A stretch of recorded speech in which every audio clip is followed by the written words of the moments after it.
So yeah, thank you so much for coming on once again. It was really awesome to speak to you last week and hear those stories that you told. And yeah, yeah, really enjoyed it. I appreciate it. Yeah.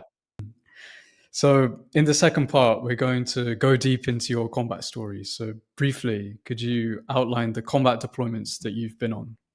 Oh my gosh. So 5 in total for me, although like anybody else kind of in Yeah, that era, you were either preparing, going to, or preparing others to head out the door. So for me yeah, personally, I'll just kind of rattle off the 5 in order and then we can go deeper. So okay, immediately after 9/11, I was on the Teddy Roosevelt and then headed straight over the, 9/11 happened and within a week we were out the door. And then we were, yeah, as we mentioned in the last episode, one of the first carriers there and one of the first carriers doing strikes. And then we were there continuously until March of '02. Then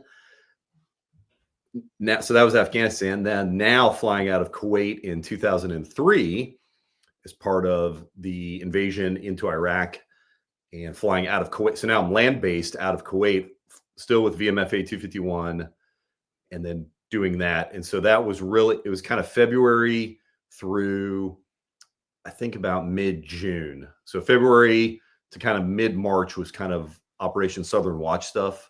And we can talk about those missions and kind of the wider context. And then when it kicked off, it was continuous, for about a month and a half or so, round the clock combat operations, and then back to Beaufort. So that was '03, and then in '04, now I'm with 1st Battalion, 2nd Marines as a forward air controller. So now I'm on the ground. So I've gone carrier-based, land-based aviation, and now I'm land-based with straight leg grunts, as they're called here in the States, with just a grunt battalion.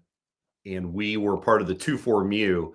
And so we did our workups, a MEU, a Marine Expeditionary Unit. They're the ones who are on ship going around what we call America's 9114. So we did all of our training, a lot of our training on ships, but then we got on airplanes and flew right to Iraq. And we were in Iraq from late June '04 till February '05. So about 9-10 months or so of in Iskandariyah and Al Anbar province. So just south of Baghdad. So that was number 3. yeah, Then number 4, what I counted as number 4 was I augmented another squadron in 2008 for 30 days or thereabouts. So I flew to Iraq. They were already there, and I flew with them basically every day for 30 days. And then that's while I was part of MOTS 1, a weapons school instructor. And the purpose of that was twofold. One, to bring kind of latest and greatest weapons and avionics TTPs to the squadron, and then augment them and, try and provide expertise to them. yeah, It really was taking that knowledge of flying with them, doing combat for a month.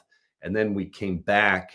So there were other MOTS IPs who went as well, but I was the F-18 instructor coming back now to MOTS 1. And there was a program at the time that was called Desert Talon. And we would take all of the aviation units and the ground units who were getting ready to rotate into theater, and then we would train them. And the lead instructors would be people who just were in combat. And so you could say to them, this is how they're doing it as of 2 days ago. It was fresh. It was very prescient. Here's the situation. Here's the kind of missions that they're doing. And then you can practice those mission profiles and whatnot. So that was part of Desert. So that was number 4. And then number 5 was in 2011, back on the ship, but now on the Enterprise, but back with 251. And for that one, oh my gosh, we did Operation New Dawn. So kind of the last bits of Iraq. We did OEF, so into Afghanistan. We did counter piracy. We did support to SOF and other countries that were around there. So that was a very interesting cruise, and then back from there. So those are my 5 combat yeah. tours there. Okay. So, yeah, how did the first deployment go? And yeah, can we hear the context of the events leading up to this, both personal, in the squadron, and geopolitically? And then Yeah. can we have some stories in the jet? Sure. Yeah, absolutely. So the wider context was, it was 9/11, September 11th, when the Yeah. terrorist planes flew into the Twin Towers, into the Pentagon, and then the one that was overtaken by the passengers and crashed in Pennsylvania. And we were now under attack. The United States was under attack. And I had mentioned this in the previous episode, where the plan was we were going to go kind of do this European love cruise deployment that was going to be amazing. And then now, holy cow, we've been attacked. And so we were supposed to leave our carrier strike group was supposed to leave around, I think, the end of September, beginning of October, and we left within a week. And with that day on September 11th, that morning, our commanding officer, Lieutenant Colonel Ray Dawn at the time, was up in Norfolk. So we were down in Beaufort, South Carolina, which is on the east coast of the United States for the listeners. And he was up north of us. He and our operations officer had flown jets up there the day before. And they were part of what was called the pre-sale conference. And that's when all the commanders, so you have all the commanders of all the squadrons in the air wing, all of the ship commanders in the entire carrier strike group. So you're talking oilers, destroyers, the captain of the TR, of the Teddy Roosevelt, submarine, etc. The whole gigantic battle group. And they brief the admiral on, okay, sir, ma'am, here's the extent of our training. Here's where we are. Here's the things that we need to take care of before we sail. And it's the last time that all of the commanders are kind of in a room together. So they're in this room briefing the admiral about, okay, in 4 weeks, we'll be ready to go, and all the ships and da-da-da. Here's the flyboard plan and all this stuff, right? And the way our skipper told the story was the admiral sitting there at the head of the table listening, and then all of a sudden this other officer comes in, whispers in the admiral's ear, and the admiral goes, "What?" And then the aide whispers in his ear again, and he goes, "Okay, everybody just stop." And he kind of puts his hands on the table and thinks for about 10 seconds. And then he looks up and he points at one of the destroyer captains and says, "Hey, Bob, how soon can you sail?" And Bob says, like, "Admiral, we could be underway in 12 hours. And he's like, "Get underway in 12 hours. You'll get your orders here shortly." And Bob stands up and is like, "Aye, aye." And he exits. And then he looks at the next ship's captain and goes, "Tim, when can you set sail?" And Tim's like, "Admiral, we can be underway in 8 hours." He's like, "Get underway, start heading east. You'll get your orders underway." "Aye, aye, sir." And he said, and our skipper was like, "I had never seen anything like that before." And he's like, I'm being parochial, right? But only the United States Navy could do something like that could turn on a dime, no questions, get underway, an entire battle group just start slinging out of port and getting underway. And so that was kind of our battle group. And then our ship took a little bit longer to kind of get the carrier ready to go, or a few more days. And then we caught up with them as we were, as everybody else was kind of heading across the Atlantic, and we reformed once we got into the Med. And then, we fly aboard. Nobody really knows what's happening or who had attacked us. We knew it originated from the Middle East. Was it Iraq? Was it Syria? Was it Afghan? Nobody really had any idea, or at least on the ship. Once we got on the ship, we were under a condition that was called, or it's kind of off and off. It's called River City, where they shut down all communications. You receive official communication, but you can't, email home. And email at the time was very rudimentary. I mean, you could send an email to mom and dad, your wife, your girlfriend, but that was it. There was not like today where you could FaceTime. There was like one phone for the officers in the officer mess when that worked. And you got in line, to be able to go use that. And you had a phone card. Anyway. But anyway, they would shut that thing off. They would shut down, civilian email traffic and things like that.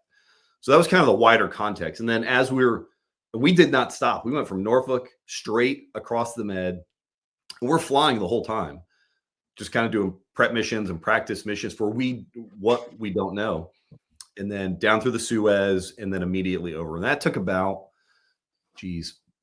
us probably a week and a half to sail that far. The Suez is probably the slowest part because, you have to go, at 5 knots or whatever, super slow through there for safety. And the Suez transit takes about a day and a half, 2 days, where you can't shower, by the way. You can't use water. Everybody gets, so you can't, the ship makes its own fresh water, right? But you don't want to be using the water that's in the Suez Canal, nor can you bilge or pump off the side wastewater. Not anything toxic, but just like toilet water that's been processed, so it's safe, it's environmentally safe. But you can't do that in the Suez Canal. And so everybody gets you're eating off of paper plates and plastic forks, and everybody's getting really smelly. And for the toilet, the saying was, you're getting a real in-depth look at what life is like. For using the toilet, they say, if it's yellow, let it mellow. If it's brown, flush it down. So you could only flush if you've got number 2. So anyway, the ship gets really gross until you're out of this. But it's only a couple days, right? Anyway, so then off we go. So that's kind of wider context of what's happening. And then we knew, as I mentioned in the previous episode, pretty quickly that we were going to be the night carrier. And as we were heading over there, I'll give a quick story. As we're heading over there, and we are crossing the Atlantic, and like I said, we're just hauling butt across the Atlantic. And the ship would, turn into the wind. So we're heading basically 090, let's call it 090. We're heading due east to get to the Straits of Gibraltar, zip across the Med. So we're in the middle of the Atlantic, hauling butt, and the ship would turn into the wind for launch and recovery. So let's say it had to turn around and head west for the winds. So it would do the winds. And as soon as that last airplane was off, or the last airplane had recovered back on the ship would do this hard turn, and then start hauling butt as fast as it could for, an hour and a half until the next recovery to make up that ground. And it was amazing to kind of see that seamanship.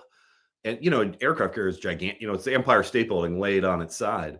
But the kind of seamanship, the navigation, professionalism, the skills that those sailors had to be able to do that kind of maneuvering with such a gigantic behemoth of a thing was, really, even at the time, I was like, wow, this is impressive what we're doing. So anyway, one day I go, I think I'd mentioned I was a brand new section lead, meaning I could lead one other I was brand new section lead.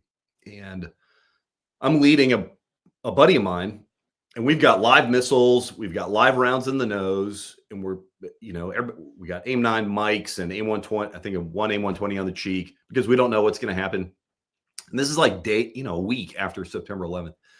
And we were going off the back of a destroyer to what was called strafe the Larn. A Larn was something a destroyer could check out the back, and it would pull up kind of like a water skier, and would make this big wake, and then you would roll in behind it and strafe it, to kind of get air-to-ground strafing practice. This is the first time I'd ever fired the gun before. And the reason why it's the first time I'd ever fired the gun is because there have been issues with some of the gun in the Hornet is inside the nose, and there have been issues with gas pressure building up. Sometimes it would blow a barrel, which is not good, like when it's right there in your face on the nose of the airplane.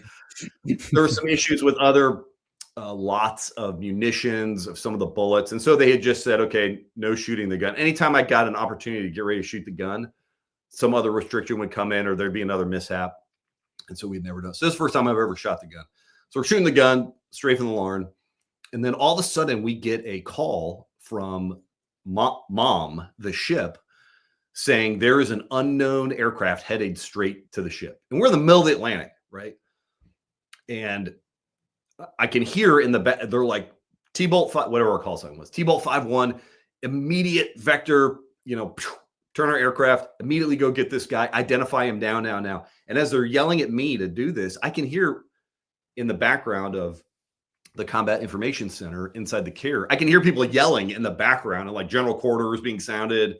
And I'm like, holy cow. Like, and my thought was like, oh my gosh, it's another airliner with terrorists, and they have found the ship. Like they saw the ship down there as they were flying. They took control, and now they're going to try and hit the ship, or who knows, right?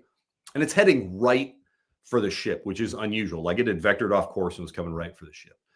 And it was like, oh my God, somebody's going to try and, suicide mission into the ship. So we're in full afterburner. We're going zipping after this thing. And they're giving us a cutoff vector. And then they're like, hurry, increase your speed, blah, blah, blah. And I'm like, I'm going as fast as I can, man. Like blasting off this thing.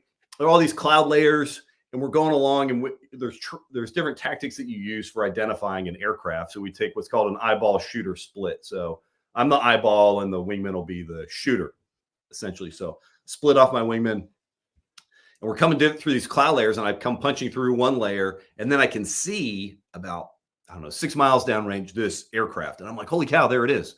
And I'm coming up to it. So like, here's the aircraft like this, and I'm coming up to this like this, but like 6 miles away. And I'm kind of looking around the HUD, trying to identify what the heck this thing is and what's going on. And I'm in the back of my head, I'm like, they're going to ask me to shoot down this airplane. Like, this is it. Like, holy cow, we're in it. And as I'm coming up closer, I'm like, man, that airplane's really dark, not from shadows, but like dark paint. And I'm like, what? And then as I get about 3 miles away from it, I realize that's a C-130. And I'm like, wait a minute, only we fly C-1, only good guys fly C-130s. I'm like, okay. And then it was like, okay, that's not a threat. And then my next thought, this is all happening about 6 milliseconds. Like, oh, it's a C-130. Like, we only fly those. And then my next thought was C-130s go really slow. And I'm going like Mach as I'm pointing at it. I'm like, oh my God, I'm going way too fast. So, throttles go all the way back. Idle. I put out the speed brakes. If I could have opened the canopy and put on my arms to slow down, I would have. I do this huge like cross control hockey stop, like an ice hockey, like skidding across the ice. Oh yeah. 130, and I come underneath this thing like coming up, like oh my God, like top like rudders, like full on cross control skidding across the sky. And I'm like, oh my God, I'm screwing this thing up. And then I come right up on their wing, like and I'm on knife edge, and I'm like, oh my God, elbow, right in formation. And I'm like, oh my God, I'm sweating profusely. And I'm like, holy cow, I nearly hit that thing. And then I look over at the C-130, and I can see their crew in the cockpit, in the flight deck and out of the windows. And they're like, yeah, that was awesome. That is not what I meant. It's not what I meant to do. But it sure looked good to them, right? But I was totally panicked. But anyway, it just showed like we kind of had no idea initially like what was happening. And then I'll just, we get on station, and our first night that we're on station, it's the, 6 o'clock was breakfast. And so people are up on the flight deck like, oh my gosh, this is it. Like, we're going to war. And a lot of people were on the flight deck watching bombs being loaded, and people were writing messages on bombs, and like, this is it. Like, holy cow. Like, nobody thought we were going to be here suddenly doing combat ops. And now we've got all these live weapons on the flight deck, but oh well. Everybody goes below deck, and we only did a couple missions the first couple of days, and then it ramped up very quickly after that. And then it was like on like Donkey Kong. But our first mission was our commanding officer, right? Of course, the skipper is going to lead his squadron. So it was him, and then our pilot training officer. So kind of our Jedi master in the squadron. So they go off on the first night, and hours go by, and at the time there's no Link 16, none of the things that we take for granted today. So nobody knows kind of where they are, what's happening. And about 6 hours later, they come back, and I think every squadron had launched a section, and that was kind of it up into Afghanistan. Don't forget also, like, you need a lot of tankers. And so the tanker contingent hadn't quite built up to what it was going to be. So that was night number one. And they had struck some targets there with JDAM, Joint Direct Attack Munition, but JDAM 31s or GBU 31, so the 2,000-pound variant. And so that was night one. And then night number two was our XO, our executive officer, right? And then me. Like, they picked me to go with him. I couldn't believe it. I was like, I was absolutely shocked. You know, like I'm the most junior flight lead there is, and one of the most junior people in the squadron to begin with. And for whatever reason, you know, the skipper and the PTO decided I was going to be the XO's wingman. So off we go. So here we are. And we do the brief. And my XO, he had been in Desert Storm. And we're doing the brief, and he does the brief. And then at the end of the brief, he's like, okay, that's it. Let's get ready to walk. Like, we're going to walk, you know, go to maintenance, read the books on the airplanes, get dressed, put on our flight gear, head up to the flight deck, and head out. And he sits down next to me, and he's like, this is the best combat advice I ever got. And I was able to pass this on to other people in my subsequent deployments. But the advice was this: Lance, you're probably really nervous right now. You know, like it's your first combat mission. Who knows what's going to be out there? He's like, and that's natural to feel nervous. And you don't want to screw up, right? And I'm like, yes, sir, I do not. He's like, don't worry about it. He's like, you're well-trained.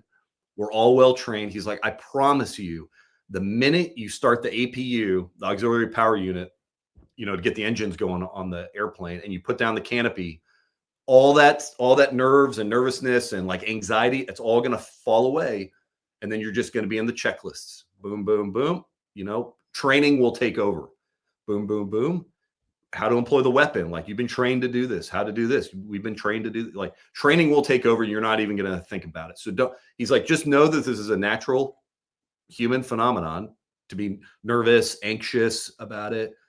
But as soon as you step in to the jet, it's all going to fall away. And he was absolutely right. I mean, he was absolutely correct. So we go launching off, and we were carrying laser. We had 2 laser Mavericks apiece. At the time, we were triple bubble, so 3 external fuel tanks, which our squadron had argued against because of the drag. You don't really get a benefit with that 3rd tank, especially takeoff and climbing up. The drag, you burn basically all, whatever, 2,800 pounds or whatever is in the external fuel tank, just in drag alone, climbing to altitude. So what we did for those first couple of weeks was we would launch, an S3 would already be on the boulevard. We'd meet him, plug, drain him, head up the boulevard, and then get on another tanker, and then get our tasking. And as I had mentioned in the previous episode, you had no idea where you were going, even from day one. You just got your tasking on the fly from all the spec ops folks and the CIA operatives who were in country at the time, until later. So we are heading up the boulevard. It's black, you know, it's pitch, it's night. I got my MVGs on. I'm flying, doing my best wingman job that I possibly can. And then we were getting shot at, nothing dangerous, but like the Pakistanis were shooting AAA onesies and twosies, nothing aimed, you know, there was no guidance on it. And so you would see like AAA, maybe a couple miles away, blow up and going by. And I think we were expecting that. That wasn't, as I think back, that wasn't a surprise. Well, I was surprised, like, holy cow, that's what AAA looks like. But the fact that it was happening, I don't think was a surprise to anybody. You know, the political situation between U.S. and Pakistan, you know, and it's very complicated with the politics, different regions over there, the religious aspects of it. And I think some of those were just people posturing to their local community or local district, like, hey, we showed those Americans as they went flying, you know, they can't do it with impunity. I mean, this had all been worked out diplomatically between the U.S. State Department and the, you know, State Department equivalent of the government of Pakistan. We were not violating any laws, and it had been agreed to at the highest geopolitical level. But still, you know, at the local level, some folks just needed to do that, I guess. So we check in, and our radios had crypto, so they can't be, you know, listened to. You could hear, if you hear somebody talking with crypto on a radio, you know, you turn into their frequency and you listen, all you hear is static when they key the mic, because it's encrypted. But that encryption has to get punched into the airplane with a special avionics piece of equipment where they we call it squirting the crypto in, you know? So in your mind, it's like the crypto's in this box and whoosh, they squirt it into the radio, and now you're good to go. And it's only good for, I forgot how long. You know, it's not indefinite. You know, the keys, they change all the time, and everybody's on the same crypto. Well, as soon as we check in, RXO, his crypto dumps, which would happen like it just like exits out of the radio. You know, it had been working fine on deck when we did communication checks, which is part of what we would do, and now it's dumped. So now I'm doing all the talking, which I had not been expecting. So now I'm talking to, you know, the AWACS and the other controllers that are out there about where we're going. I'm talking to the tankers. I'm relaying it to him about where we need to go and what we're doing. And we get that sorted out. Like, okay, not a problem. I can do this. And then we get our tasking, and it was at Kandahar, and we were going to shoot our laser Maverick. They had specific targets they wanted us to hit in Kandahar. So I copy down the coordinates. I pass in my XO, and we get overhead. And then his FLIR dumps, like completely crashes, like burns up. I don't know, like doesn't work now. So now his FLIR is offline. We're shooting laser Mavericks. In order to shoot a laser Maverick, you need a laser to be able to shoot the laser Maverick. You know, to shoot your own. So you lock it up. You know, the normal TTP is you lock up your target you find your target on the FLIR, you get it locked up, you arm your laser, the laser starts firing, the Maverick picks it up on the wing, like, yep, I see the laser. And then you rifle off the Maverick, and now you keep firing the laser, and now it goes down to the target. That's how you do it if you're going to do it yourself. Well, you can also have your buddy lays, where you get your two aircraft, the shooter kind of stepped down and then out in front, and then the lasing aircraft about a mile or two behind them stepped up. And then now the aircraft in the back finds the target, lasers it. The lead aircraft goes, I have the laser spot. And then they rifle it off. And now the rear aircraft comes up and then guides the weapon in. And so nobody had shot laser Mavericks before in our squadron. We'd practiced in the sim before, but nobody had done this in our squadron. But I, you know, felt like I was well trained, and I wasn't when it was like, okay, we're going to what's called buddy lasing. Like, okay, Boyle, we're just going to buddy lazies. Okay, sir, not a problem. Well, the laser Maverick, so anyway, so we get in position. I find the target. Yep, there it is. Or for the first one, I laser it. He gets it. He rifles it off at about, I don't know, 6 or 7 miles away from the target. And so I can see it on the FLIR, like whoosh, there it goes. I can look out, you know, on my MVGs, I can see the thing heading down the range. And the laser Maverick, when it rifles off the aircraft, it comes off like a bat out of hell. You know, it looks like, whoa, like, wow, look at that thing go. And then it gets really slow. It's got a big dome kind of on the front. It's not the most aerodynamic thing in the world. And it takes forever for it to get to a target. So I'm lasing away like, what did I screw up? You know, and like a minute has gone by. And I'm like, oh my God, I hosed this up. And he's like, asking me like status, what's happened? And I'm like, I'm still lazy. And then finally, you know, hits the target like, oh my gosh. Finally got it. So we do that again. I rifle off mine. And then we're talking to other, so now we're Winchester. Then we went and did some kind of reconnaissance. I'm doing all the talking. He's still leading me around. He's still retaining the lead. Then I took the lead. We're doing some reconnaissance, looking at, you know, we got tasking to look at some things. We do that back and forth to tankers. And then we finally head back to the ship. And we get back to the ship, and now it's daytime, and, you know, I've got the goggles up, and because of the bracket, you couldn't carry your visor. I'm sorry. No one had really thought about doing that. So it's brighter and, you know, it's super bright. It's been a long night. Come back to the ship and we land, and it had been just over 7.5 hours of flight time, which I had never done in an F-18. Wow. A long time to be strapped in to an F-18. And I remember getting out of the plane and like everything hurt. You know, it's tense. It was nerve-wracking. You kind of have the emotional release of like, that was my first combat mission, you know, employing ordnance in combat. But like, I was so stiff from just being strapped to the ejection seat for so long, and then getting out of the plane, and the Marines were like, oh, that was, you know, like high-fiving, and, you know, because you've done your job, you know, the whole squadron has succeeded, right? From the from the operations clerk who wrote the schedule, all the way to the ordnance, to the maintainers on the deck, to the pilot, to the whole ship. That whole big chain had now been successful.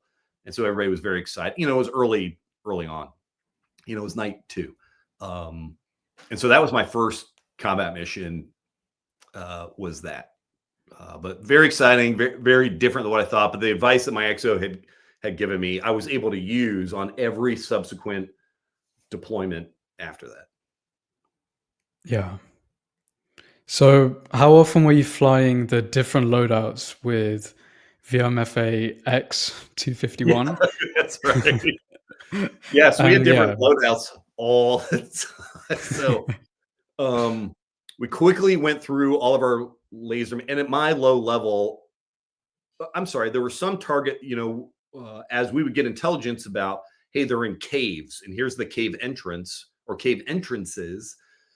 Then we would use what was called, I think it was a GBU 31V4, which was the kind of bunker buster version. So it's a 2,000-pound JDAM, but the bomb body looks slightly different, not elongated, but kind of a little more slim. But it's hard reinforced steel that's inside there.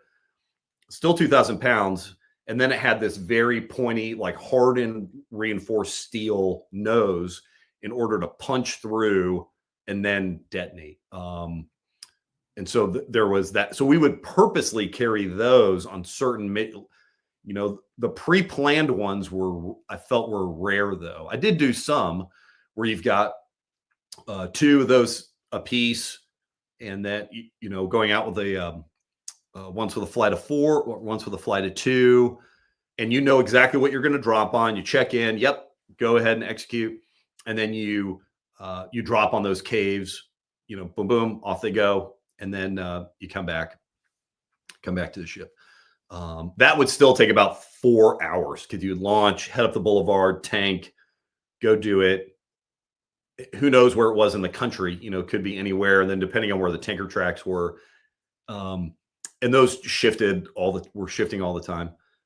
You go and execute your mission, especially if it was pre-planned. You'd come back to the tanker, and then now you'd have to look at the deck cycle. When is the next deck cycle? I'm 500 miles away. How long is it going to take me? Okay, if I leave now, will I have enough fuel? Blah, blah, blah. You're always doing that kind of 3D planning on the fly as you're trying to figure those things out. You know, one of those pre-planned ones, we get up there. I mean, real quick, it was, I don't know, kind of southern Afghanistan and the kind of mountains there. Drop them. Now we're Winchester, no other tasking. We go to the tanker, and I'm like, oh, we're not going to make it back for the next cycle. We just need to hang out here on the tanker. So literally we tanked and just hung out on their wing for an hour, waiting to tank one more time, and for the timing, right? The timing of the fuel, and then head back to the ship. Every now and then you would have a tanker who was leaving as well, heading back to Qatar is where they were launching out of. And you would just join on them, and you would, you know, take sips of gas as you were heading down the boulevard. And then as you got over the ocean, they would turn right or turn to the west as we're heading south. And then we would just keep going and then get over Pakistani airspace and be able to drop down to where the ship was hanging out. So pre-planned was really rare, but the ordnance loadouts were changing all the time. So then it could be laser Mavericks. It could be laser guided bombs of all flavors. 1,000. We never dropped any GBU 24, so the 2,000-pound ones, but the GBU 16, so 1,000-pound flavor of laser guided weapons. You might walk out to the jet and you'd have a JDAM and 2 GBU 12s. You might walk out to the jet and have a GBU 12 and a laser Maverick. You might walk out to the jet and then you had one. It was in November, and I knew I was carrying, or I was supposed to be carrying GBU 12s, and much to my surprise, I've got Mark 82s with this kind of airburst, this Vietnam era airburst fuse on it. There was also a jungle penetrator, and the thing looked like it was like jungle green on the nose. I'd never seen it before in my life, you know, this thing. And they had the snake eye fins. So like you look, you know, Vietnam movies where the kind of 4 fins pop out to slow down the bomb, and then it tip over or whatever. But you can band it shut, meaning it doesn't matter what you do in the cockpit. There's options in the cockpit. You can select, hey, I want it to be free fall, like don't deploy, or yes, retard. I want it to retard the bomb, the flight path of the bomb. So no matter what you do in the cockpit, it's coming off slick. I remember walking out of jet for that. Like I had a JDAM and I had two of those on there, and I was like, "What in the world is this?" And I'm like, "Ortiz, explain to me, what am I looking at?" Right? They're like, "Okay, sir, this is it." I'm like, "Holy cow!" And like getting in the jet, and then off you go.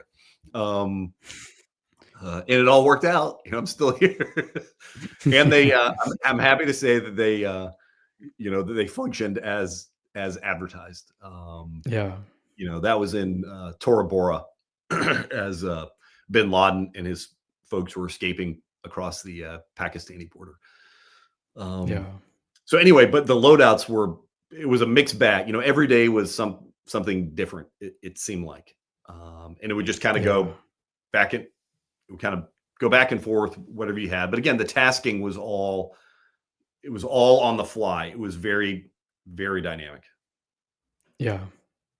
So were there any other memorable missions during this first tour in OEF? And was it pretty similar stuff even after it ramping up? Because you said I think like the mission frequency went up after the first few nights. It did, yeah. So the first few nights, and then just by dumb luck, I ended up flying like 4 missions in like 6 days, which was unheard of, because the next day, now that I've done one, and I've done it successfully, I think the very next day I was a spare, meaning you'll start up a jet and you'll be a spare, if another jet goes down that's fragged to go, you'll fill forward on that. And so I get in the jet, I start up, and then sure enough, it was another squadron.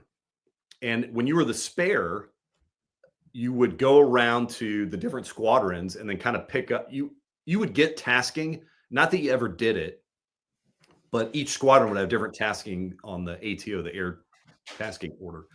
And so you'd go around and pick up their packets of what they thought they were going to go do. You'd shove it all in your helmet bag, and then you'd go to the jet and start up. And then a lot of times you'd start up, everybody would launch, it would be just fine, and then you would shut down, and then you'd be done.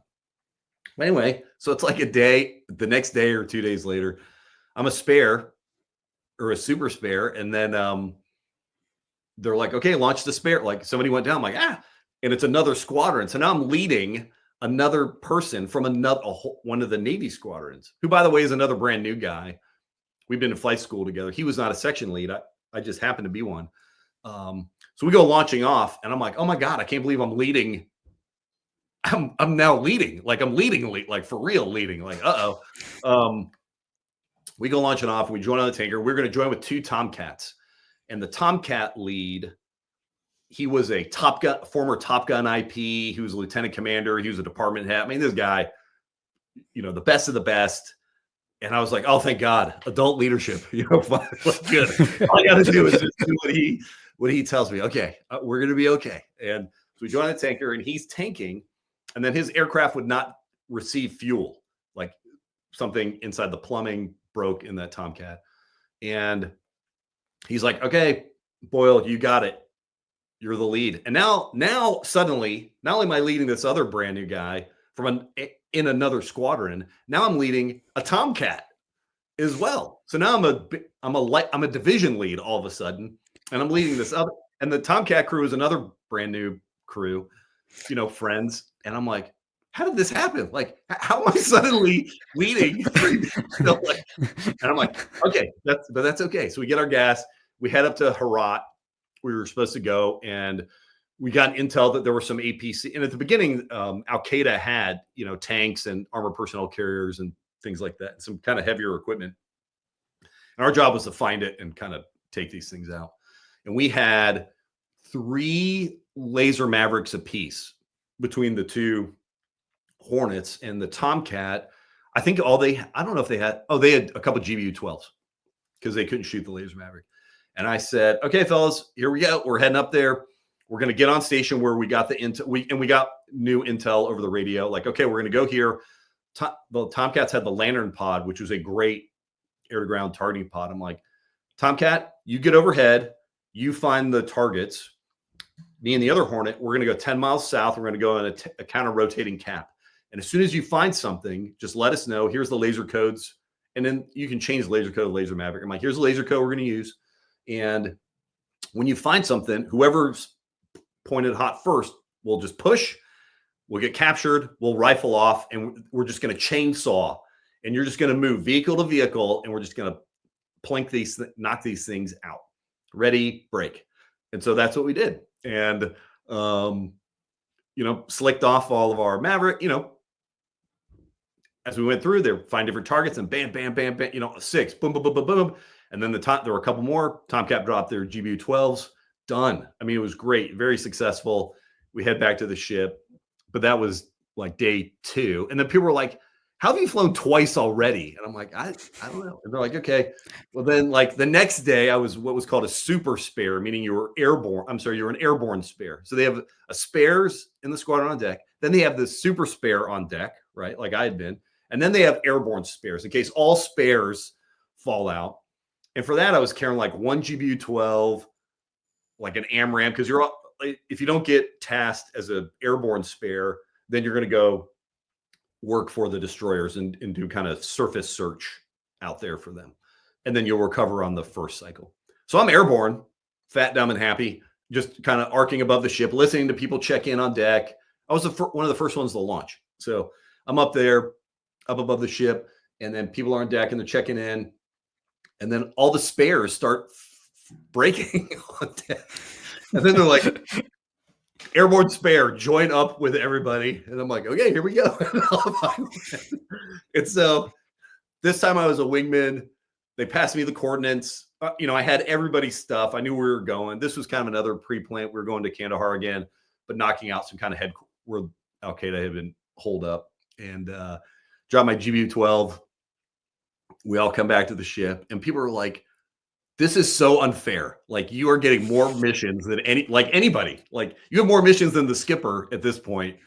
There's been another kind of spare thing, and they're like, Boyle, we swear to God, like you're running around on deck, like throwing ball bearings down intakes before you man up, so everybody else breaks. I was just very lucky that I got a lot of missions. But what probably the most there were 2 really memorable ones. Probably the most memorable one was, I'm trying to remember when this was, about kind of late October. And I'm a wingman for this one, got another guy in my squadron. We launch off and we get overhead. And this was a rare kind of daytime. So we launch later. So now it's daytime or early in the morning. So the sun's out, you can see everything. And we check in with this SOF. I'm sorry, we're getting ready to check in with this Navy SEAL, I think, who was down there embedded, with, the people who were fighting against Al-Qaeda, the Iraq or Afghanis rather, who were fighting against Al-Qaeda. And so, this dude's like on horseback, right, running around with the other folks. And as we were getting ready to talk to him, as we're heading up, we'd seen this long convoy of vehicles heading north, kind of towards where we were told he was going to be. And we're like, oh, that's unusual to see, like, I don't know, it must have been 20 different cars, trucks, all in a row, just like zipping along. I'm like, that's weird. Oh, well, we check in with him and he's like, yeah, hey, I want you to go scan south of my position. And there was like a valley just south of him and then a ridge line and then another valley. And this is important because we're talking to him and we're like, okay, yep, we're going to go scan down to the south and we'll look, because they were going to head south. And he said, we've got some other friendlies out there that we're going to link up with. So let me know what you see. And we're like, oh, great. Hey, by the way, as we were starting to chat to you, we saw this other convoy. Is that your friendlies? And he's like, what convoy?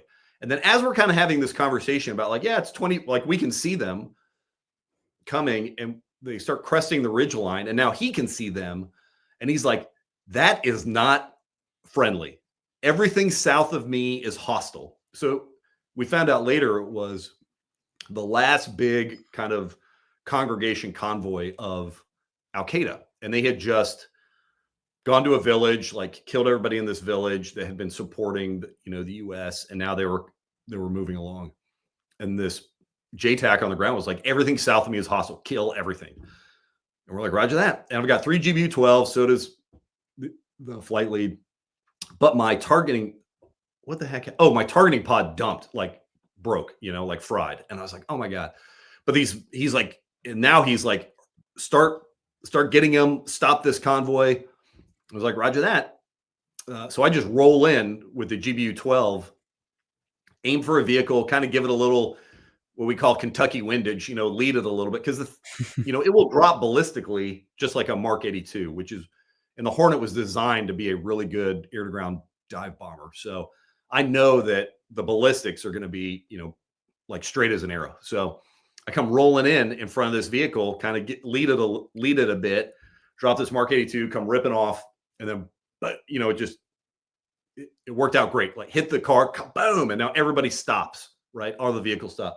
So now I come ripping in again. Meanwhile, the other guy, he is, he's quickly lasing bombs onto other vehicles.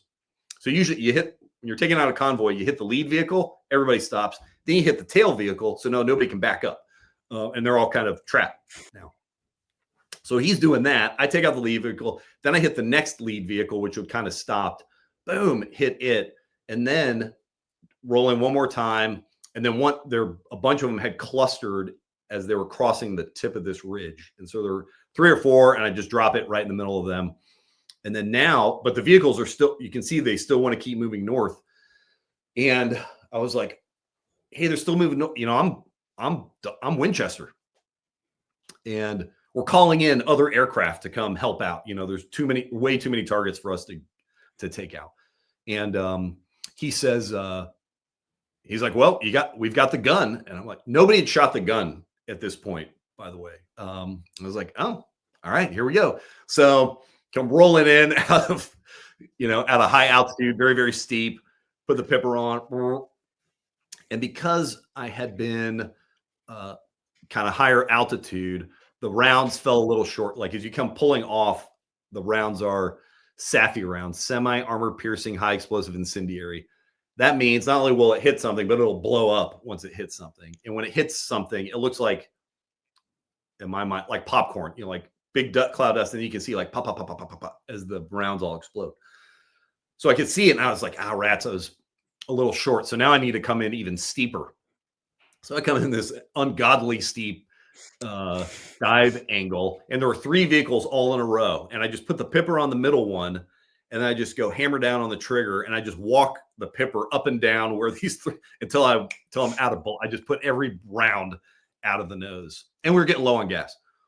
So and then it just all over those vehicles. Now we got other aircraft showing up. He's out of bombs as well. He's Winchester, and we get the other aircraft. There's smoke and pretty easy to find. And then it's like anytime something like that would happen, it was like vultures to a carcass. Planes would just appear out of nowhere. People were like, oh yeah, I want to get in on the action. And so we handed off to, I think it was a Tomcat crew.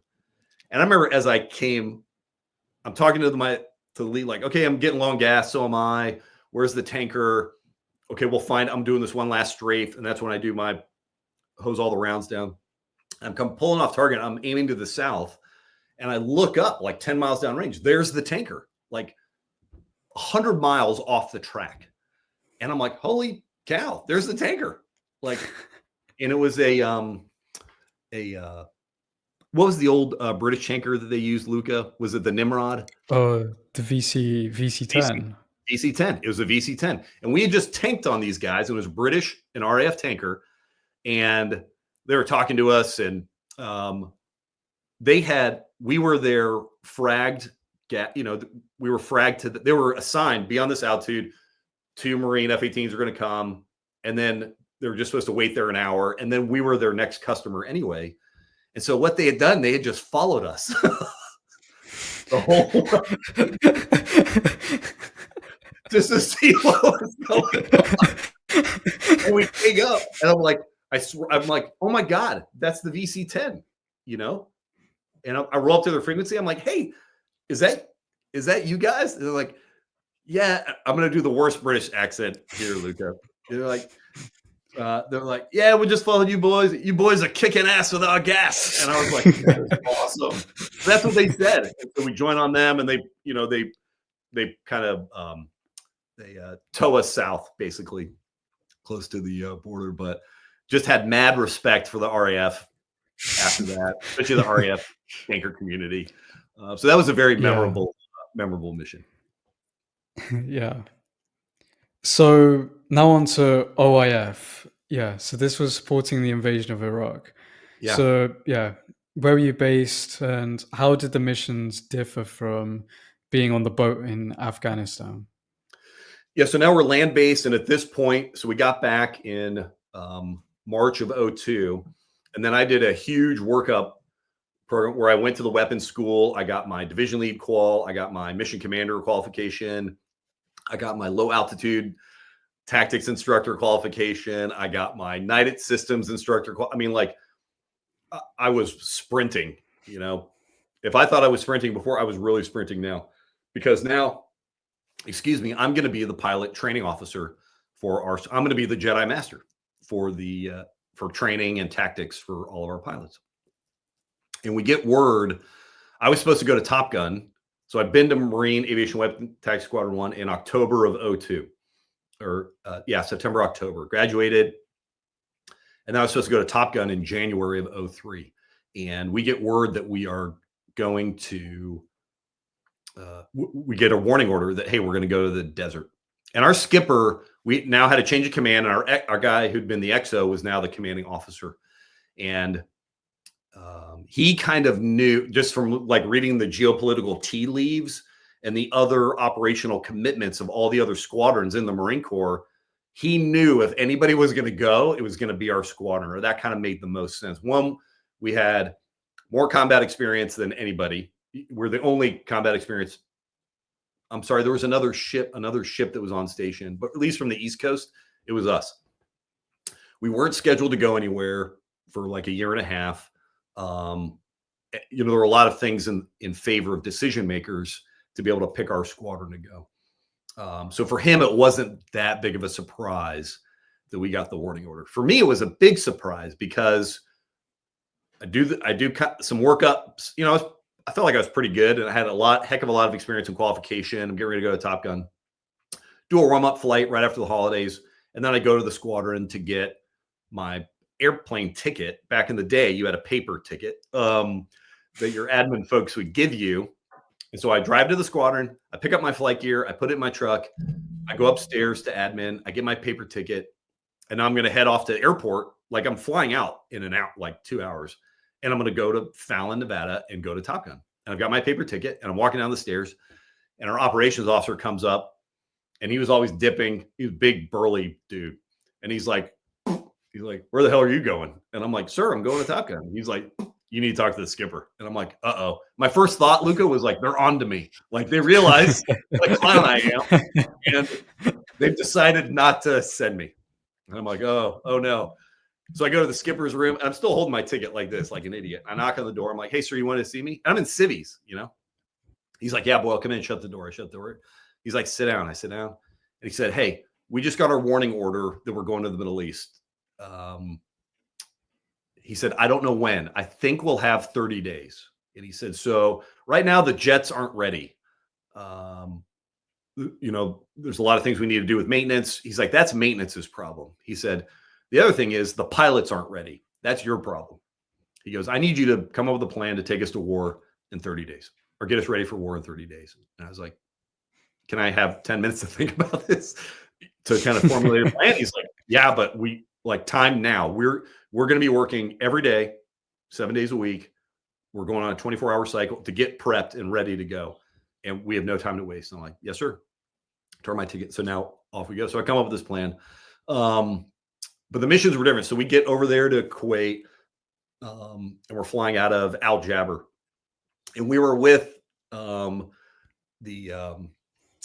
RAF Harriers were flying out of there, along with U.S. Air Force A-10s, and then the whole Marine kind of fixed wing contingent, Harriers, Hornets, No prowess, so just Harriers and Hornets. But like the ramp quickly got filled up with aircraft as we start doing the buildup for it.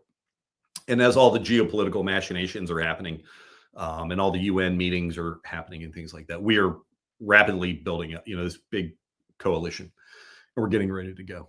The difference here was we were flying off land, and it may sound silly, but on an aircraft carrier, which is an incredibly powerful tool, you cannot do 24-hour operations because the deck crew and the air crew that you have just cannot sustain that. You could probably do it once, like one turn of the clock, and then everybody will be dead, be toast.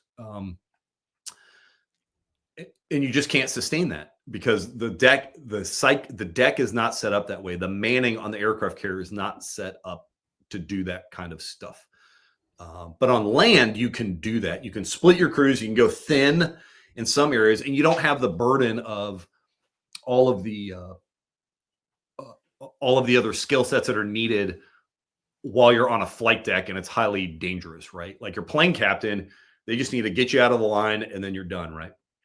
And so you can go a little thin in some areas where you cannot do that on an aircraft crew, where you need literally all hands on deck to be able to launch, an alpha strike or something like that. So we went, like the day it kicked off, we went to 24-hour ops, and we were flying around the clock in our squadron, and you just kind of figured it out. And there were some duties that because we were so in our squadron, we were so thin on pilot, like we had the minimum amount of pilots in our squadron to be able to deploy, just because of people, people rotating out of the squadron and things like that. So that was probably the biggest difference. The tasking, there was a lot more pre-planned tasking.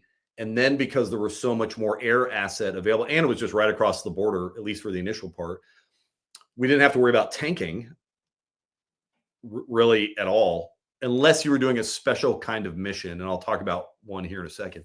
So you would just launch, and you had enough legs to be able to get, across the border, be at high tactical airspeeds, execute your mission, and be able to come back without getting gas, which was great. And so we didn't have to worry about that. We didn't have to worry about the deck cycle. The runway was always open, like you didn't have to worry about trying to recover or launch. There was always a runway to come back to, and it was always available at any time. So in Afghanistan, we're always worried about, like, is the deck going to be open or not? I've got to wait.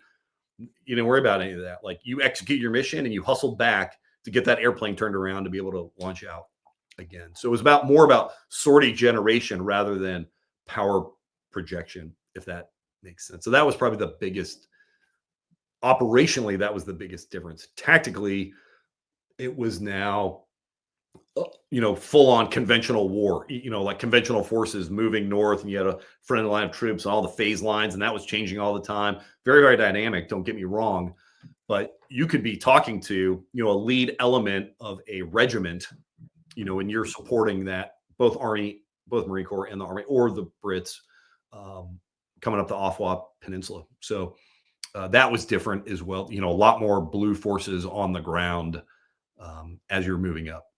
The other difference was a little bit more air defense on the Iraqi side, although certainly not,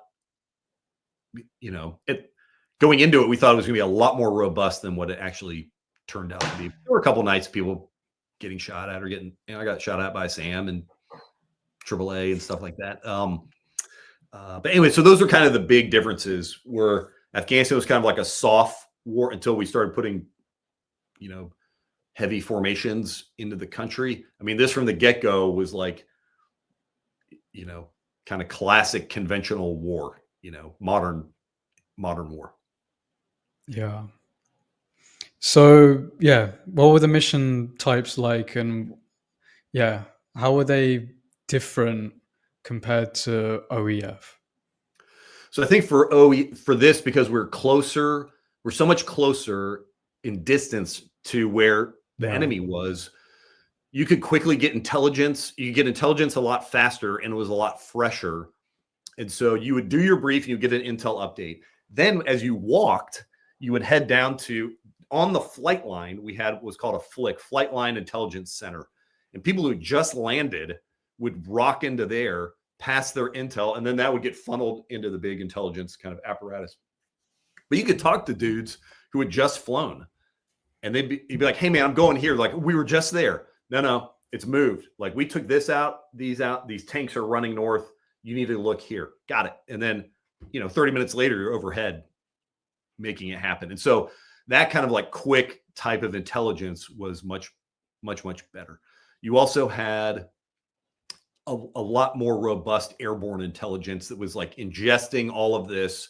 So when you launch, you might think like, oh, I was going over here. Like, no, you're going over here. You're talking to so-and-so because this is what's happening. And it was just a much faster turnaround of that kind of intel or data that you now turn into intelligence, which is then actionable for an aircraft to be able to use.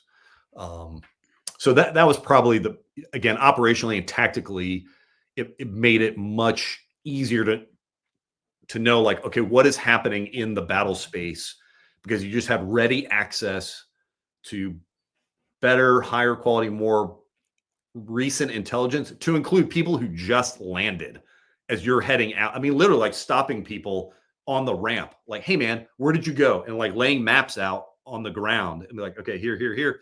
This is what we did. This is what we did. We talked, hey, they're good. Go talk to so-and-so. They need help, like, and and you're off and running. Yeah. There were some pre-planned ones we do. There's a lot more armed reconnaissance just because the Iraqi army had been a lot more mechanized. And they had traditional bases that they were hiding out in or trying to set up ambushes in. They had, because they're industrial, they had a lot more, actionable targets to be able to kind of bring down those kinds of things. Weapons depots, marshalling points where they were hiding their vehicles, bunkers, all that kind of stuff. It was all fair game. Yeah. And were your ordnance loadouts, were they a bit more consistent now between, instead of OIF, or were they much worse? It still changed a lot, but it would be some mix of GBU-12s, and in the interim, we'd gotten a new flight clearance thanks to our new XO who had done the math that you could now carry, instead of GBU-12s, used to be carried on the brew, so one per station, and now you get what's called a Seaver, which is a cantilever. You could hold two per, so before you could hold only one per station, now you could hold two. So previously you could carry only 4 GBU-12s. Now you could carry 8. I mean, you doubled what we could carry. And so, yeah, although we weren't, just single center line, although we were single center line, a couple different missions, but usually we would be what's called goofy gas. So a single center line, and then a single center line, external fuel tank, and then another external fuel tank on your first station next to the intake on your right wing, essentially. Why? Because now that your FLIR is on your left cheek, the cheek of the left intake, and now that gives unobstructed view. So now if you have something there, it might block the view of the FLIR. And so we call that goofy gas because it's not symmetrical, right? But we were dropping all kinds of, a lot of JDAM, a lot of GBU-12s, shot laser Mavericks again, some strafing, cluster bombs, dropping those, which nobody had done in a long, long time. But fortunately, I feel very fortunate that I had just gone to MOTS 1 as a student, and now coming out of it, I'm a Jedi Knight, as a weapons and tactics instructor. But we'd done all this stuff during WTI. So I felt very well trained and prepared, and I felt very confident in my ability to train and teach people about these things as well. And so I felt like we were in a good spot, when we got over there. Yes, it's dynamic and things are changing all the time, but when it's like, when we find out we're in the desert, like, oh, we're going to be carrying cluster bombs, and everybody's like, what? I've never even seen one before in my life. Well, I had. And so to be able to go, okay, here's what it's going to look like in the cockpit. Here's what you do. Let's do the mission planning together. Here's Here's how we're going to do it. Blah, blah, blah, blah, blah. And there were some gotchas in the cockpit with it, you know, and like really trying to hammer home to people, like, do not hit this button. Like, do not touch it.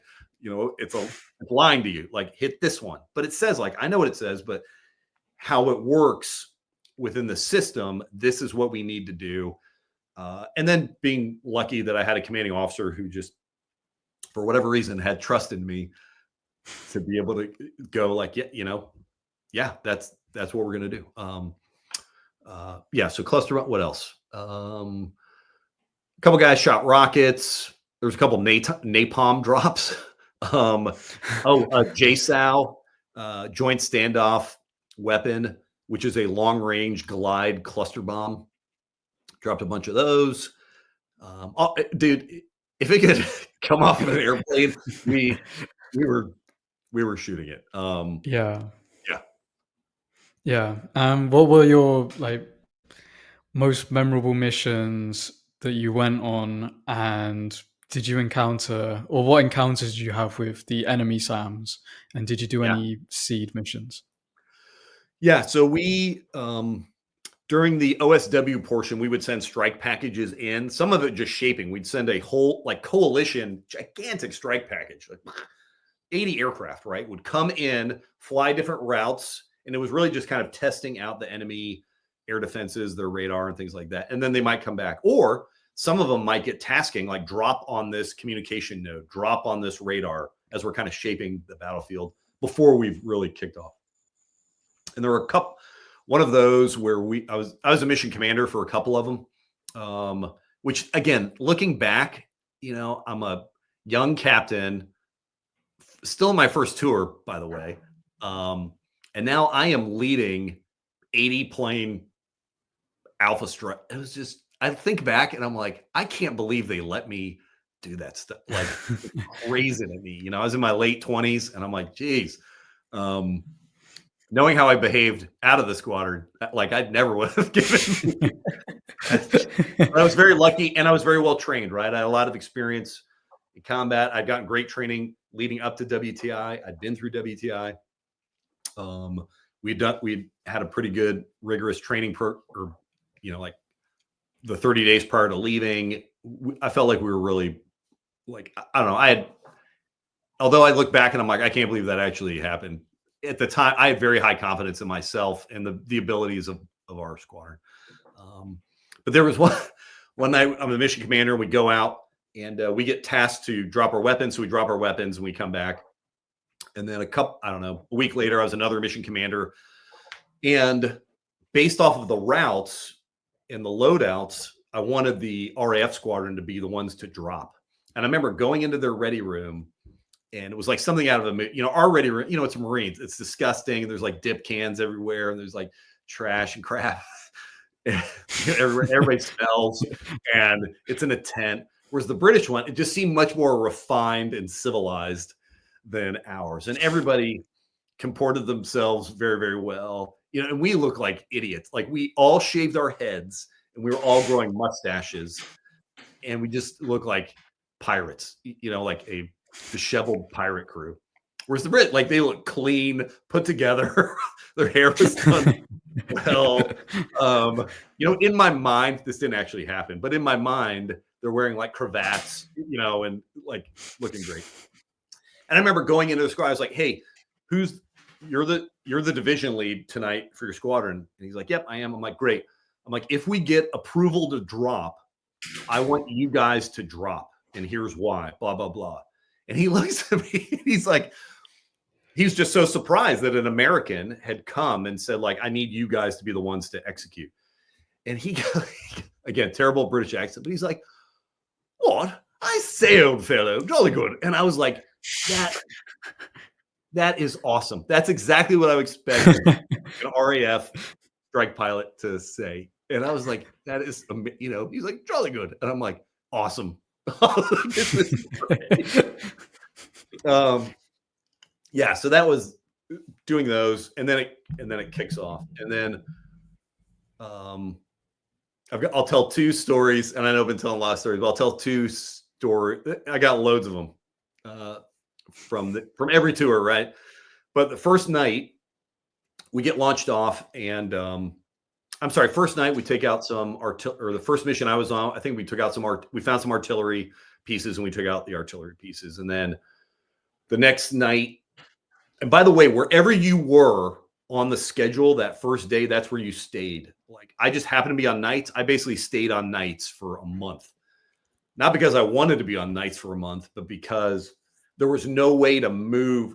The Jenga pieces did not work to be able to move a pilot to, like, it would take 24 hours of like downtime to kind of reset your circadian rhythm and then plug you into days, or to pull somebody out of days. We just couldn't pull people out to be able to. So wherever you happen to be that first day, that's where you stayed. So anyway, first night, taking out artillery piece. Next night, me and my wingman, we are going to go scud hunting.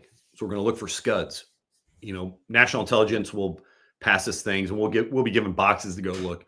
And we're carrying, I was carrying 2 GBU-12s and a harm, and my wingman was carrying cluster bombs.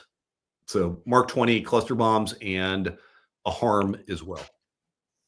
By the way, nobody had ever, I had shot a harm at WTI. It is an incredibly complex weapon to mission plan and execute with. And so I basically told him, like, you're not shooting your harm. Like, I don't care what, like, if somebody needs to shoot a harm, I will. And then we're getting out of there, you know, but like, don't even think about shooting this harm. Or if we really need to, I'm going to basically phantom myself into your cockpit and drive your hands. I'm going to tell you exactly. And I tried to prep them ahead of time. Anyway, so we go out there, and I take this back. This is night one. So we're going to go scud hunting. So we go off, and we have tankers, Freck, because we're going to be airborne, ready to go, pounce at a moment's notice. And we launch off.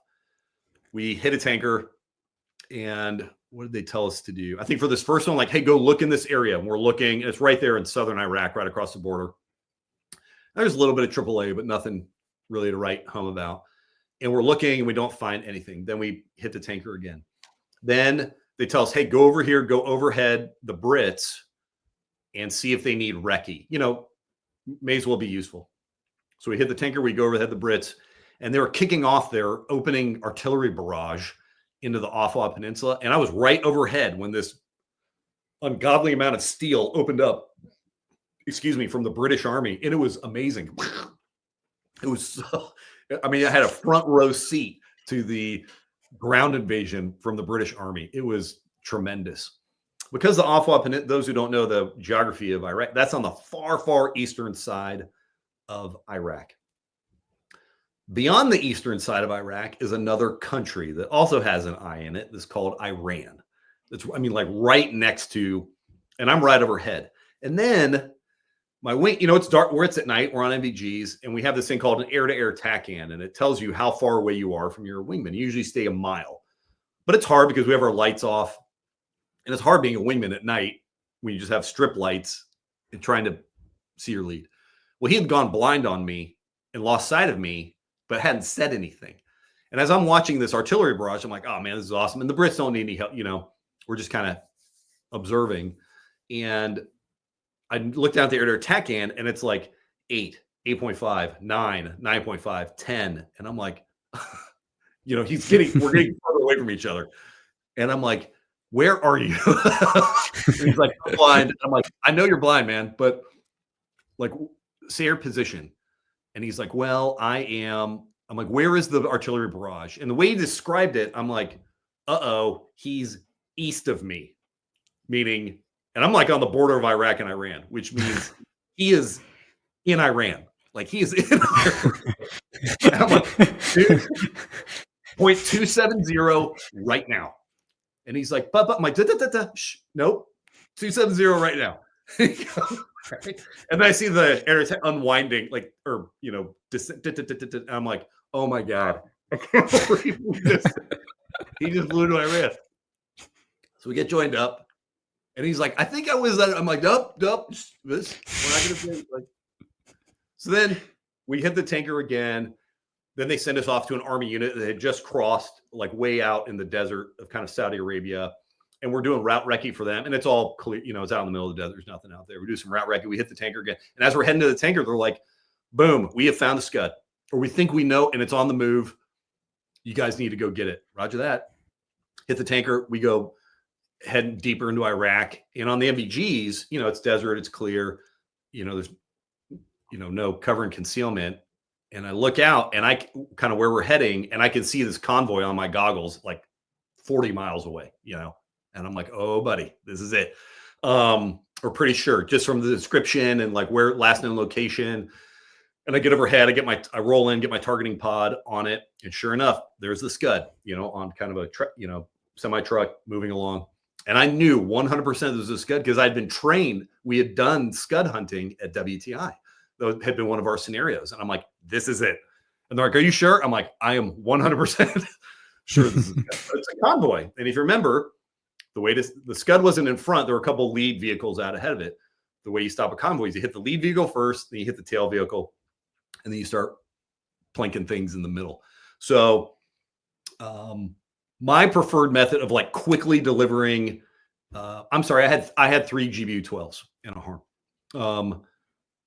Was to do dive deliveries with GBU-12s, which is kind of unorthodox. Usually you go 10 miles away, you run in, and you do it like that. But to be able to do it quickly, like there it is, roll in, and it still works. You know, you arm the laser, you drop in a dive now, you know, in a normal, it's called 45-degree dive that you would for a Mark 82. And the ballistics are the same. And so you're giving it the best ballistic trajectory. Now you just add the laser in as you pull off. It's a lot more dynamic to do it that way, because now you're pulling off under G and you're manipulating your FLIR and shooting the laser all at the same time. But that was my preferred way to do it quickly. And so I go rolling in on the lead vehicle, bam, take out the lead vehicle. Everybody comes to a screeching halt. And then I pull up and I just rip it around again, take out the tail vehicle, bam, dive in again, bam, take out the tail vehicle. And now I come ripping around one more time and put the crosshairs, you know, put the FLIR on the Scud. And the Scud they were like carrying like all these troops had been like riding on the vehicle. And as I roll in, I drop the thing. You can see all these Army troops trying to get off of the Scud as bam, you know, thing goes up like 4th of July. And then I tell my wingman, I'm like, by the way, he doesn't have a targeting pod. And I'm like, he's like, what, you know, basically, what do I do? And I'm like, hey, dude, you see see all the fire, the 3 fire? Like, yep. I'm like, aim for the middle one, which is where the Scud had been in the other support vehicles. And so he rolls in with his cluster bombs, drops on that. And now there's more AAA starting to fire. Again, nothing, we weren't locked up, but it was like, and we're Winchester now. And we've done our job. Like we found the Scud, took it out, and now we head back. So we head back and we land, and then we get rolled right into another mission. We've been airborne for maybe 3 hours already. We land, we stay in our flight gear. They had a flight line kitchen there, kind of like a mess hall there on the flight line. So we dash in there, and I remember getting like a little, you know, takeaway thing of cereal. And they sell them in the UK as well, you know, like single serve, you just pour milk in it, you eat it. It's a plastic bowl and you throw it away. And sitting on a berm overlooking our airplanes as we're refueling and rearming them. And we'll get our tasking airborne, and sitting there in my flight gear eating Cocoa Puffs. And I look at him and I'm like, okay, any questions? He's like, nope. I'm like, okay, we're going to go do the same thing. I'll dictate our tactics airborne. And then you can see the tanker truck unplugging. I was like, all right, let's go. And then, you know, throwing our trash away, and then off we went. And that's what it was like, you know, that kind of high pace, high tempo kind of stuff. And that was night number 1. And I forgot to mention, as we walked, I did the brief. Hey, we're going to go Scud hunting, blah, blah, blah. And I was like, hey, brother, right now you're feeling very nervous. You're feeling anxious. I promise you, as soon as you get in the jet, all that anxiety is going to go, like I had been taught before. And we came back. He was like, you were exactly right. I'm like, I know, because I've been taught, you know, that great piece of advice. So that was night 1. Very exciting. And then when I got probably the most hairy one was maybe 3 or 4 weeks later. and the Army is just outside of Baghdad. U.S. Army is just outside of southern Baghdad, and it's at night. And now I'm a wingman we had an Augmented instructor who was a Motsai P.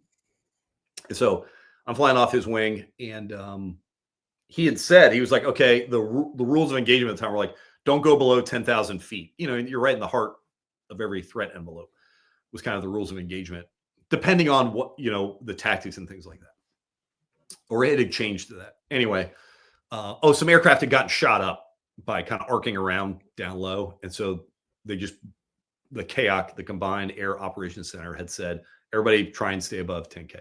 So, okay, we're not going to go below 10K. The Army's going up. We're supposed to support them, and we'll do that. And I was like, okay, sir, sounds good. And we go blasting off. It was kind of way out there. We hit the tanker. We check in with the Army. And now what they're pinned down. They're trying to cross through this village on the one road. And the Iraqis had put 2 kind of AAA pieces, kind of like Rommel with 88s, you know, and just laid them flat, and we're just shooting down the street, you know, down the road. And the Army cannot get past them, and they're kind of tucked in behind these buildings, you know, all these buildings, and there's no way for them to shoot down, to be able to expose themselves and shoot and be able to take it out. Well, that's where we come in, right?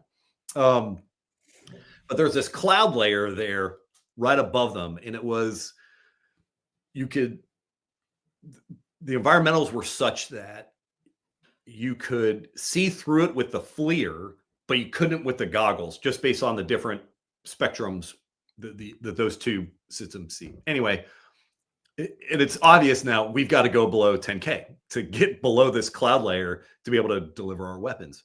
And his FLIR took a dump, right? So he can't do it. And there's no way to do like buddy lasing, because I'd have to get really low to do it. But like I said, I like doing dive delivery of LGB, so not a problem for me. I'll just dive through this cloud. I'll find the target, dive through the cloud, and drop it. And I'll hit one, I'll come around, and I'll take out the other one. Sounds like a game plan. And he's going to kind of provide high cover. So I go set up for kind of the best angle, which is, there's only really one way the geometry worked to be able to get your bomb in and hit these 2 kind of artillery pieces that they were using to shoot at the Army or U.S. Army. And so I come ripping down for the first one. As I go diving in, all of a sudden my raw gear, my radar warning receiver, lights up, and with a G, you know, like I'm being targeted and tracked by a gun dish, which is the ZSU 23 TAC 4, which is a multi-barrel mobile anti-air piece. And people had said, like, yeah, when you get shot at one, it looks like a fire hose, like of just bullets as it's, you know, as it's shooting across the sky. It's not like just like 1 or 2. I mean, this thing is like throwing some lead downrange, and like, you know, the raw gear goes off. And as I'm kind of in this dive, and I look out to my right, and I can see like this like golden hose, you know, being shot at me. And then I can see it like arcing as it's trying to pull lead on me, you know, because I'm going really fast as I'm coming down this dive. And it, you know, its computer is trying to do the 3D geometry and, you know, pull lead and be able to hit my aircraft. And so this thing is like I can see it trying to pull, like moving further forward, and the rounds are falling aft, but it's like really trying its hardest to get me. And I'm thinking, uh-oh, that's not good. But I kind of surprised it. So it didn't have enough, you know, didn't start firing soon enough to be able to pull the right amount of lead. So I drop my bomb, I come up, you know, I pull off lays, a boom, I hit that one back above the clouds, and I'm above of 10K again. And now the ZSU really can't track you or hit you. I think it could lock you up, but it can't really affect you there. So now rounds have stopped. And then I'm like, dang it. You know, you never want to attack on the same heading twice, especially if they're shooting at you. But I have to, because it's the only way I can get the geometry again for the alleyway of where this thing is tucked in. I'm like, okay, well, I'm going to go as fast as this daggone airplane will take me. So I go whipping around again, and I don't plug in the afterburner. I'm sorry, I'm just above the cloud, and I tap afterburner in a dive. And then as I'm getting, you know, I don't want them to visually see the afterburner, so I pull it back out of burner just to get more speed on the jet. And I'm coming down, and I'm on transonic, like I'm at 0.99, 0.98 in that dive. And get locked. As soon as I get below the cloud and I get, within the kind of range of the thing, boop, raw gear lights off again. And now this thing is really pulling lead. I mean, it really hosing off rounds. But I'm like, not good. Drop the bomb. As soon as I drop it, I just squat the jet. I go ripping up. I roll over my back. I do this weird kind of 3D maneuver, to try and kind of out jink the radar, putting out chaff, pull down again, back wings underneath me. So I can get the FLIR back on the target, lays, boom, back up into the clouds. And as I come punching above the clouds, so now I've done this 1v1 with this gun dish, or with the ZSU-23 TAC-4. I come punching above the clouds, and there's my lead, and now I'm on his right-hand side in perfect combat spread, like perfect. And I'm thinking to myself, I am the best goddamn wingman ever. Like, not only am I a Jedi Knight and I can lead missions but when I need to be a wingman again, like, I'm the best damn wingman anybody's ever seen. Like, look at me. I'm in position. I just did this. I just jousted with this AAA piece and walked away. Like, yeah, man, I'm awesome. And then I'm looking at my flight lead and I can see chaff coming out. I'm like, what in the hell is he doing? And then I see his aircraft start to maneuver. I'm like, what is going on? And then my raw gear lights off again. But now it's an SA-2. I look inside the HUD like a 2. I'm like, what? And I look over and then I can see whoosh as the missile. And I'm like, holy shit. So I start doing, our 3D maneuvering, defensive maneuvering for this thing. And I'm thinking, oh my God, like, that was not what I was expecting. And then very quickly, after maybe 10 or 15 seconds, you could tell that they had locked us up, they had launched it, and then they had, I don't know, run away from the radar, because they knew when they emitted, we could find it and be able to hit them. And you could tell the missile was not guiding. It started to like tip over and come at us, and then you could tell it was going to miss us. So, pretty quickly. But that was an exciting mission. Yeah. So then after that, you did the ground tour with 1st Battalion, 2nd Marines. So that was a forward air controller. Yep. So yeah, how and why did you become a forward air controller? And did it give you any insights into seeing the air operations from the ground as a FAC? And then what was the culture like? Was it different to being on an air squadron? Yeah. I wanted to be a FAC because that's what Marines do, and my time in the squad, now I'm done with my first tour, and, it had been a very eventful first tour in a squadron, but I wanted to get back to the fight. Like, I wanted to get back into combat. I knew it wasn't going to be a squadron, so I wanted to be a forward air controller that was rotating either Afghanistan or Iraq. So I volunteered to go do it. And I picked that, or I tried to pick that one. I got assigned to 1-2, which is fine by me because they were going to be a MU, and I knew they were going to be deploying, and that's all I wanted to do. But as a Marine, as a Marine Aviator, that's kind of seen as that's what you do. You come out of the cockpit and then you go do a ground tour. And if you can, you go be a forward air controller. And we're in the fight, and that's what I wanted to go do. So that's why. Yes, it gave me a very different perspective than what's on the ground, than what's in the air. And it gave me a great appreciation for what it takes to actually maneuver people on the ground, which is much more difficult than maneuvering an airplane around, at 500 knots. And there's a lot more planning, leadership that's required from the ground officers and the ground NCOs to make all that happen. And gave me a great appreciation for what does it mean to be a grunt in the U.S. Marine Corps. And the culture was very, very different than it was in a squadron on a whole host of levels. It wasn't even apples to oranges. It was like fruit to meat, like it wasn't even the same category. There was no comparison to it. Yes, we're all Marines, but the way that officers are treated in a battalion was very, very different than how officers are treated. Not badly, one is better than the other, but in a squadron or on an airbase, captains, O3s in the Marine Corps are a dime a dozen. You can't swing a dead cat without hitting a captain on an airbase, so there's loads of officers running around. In a grunt battalion, there's not very many captains, you know, and the captains that they do have are company commanders. I mean, they're in command of a company, you know, and so when they see a captain, they're like, holy, I mean, it is the utmost respect paid, which I was not used to, you know, having come from not again, that had been disrespectful. It was just different. Right. And it's a different atmosphere.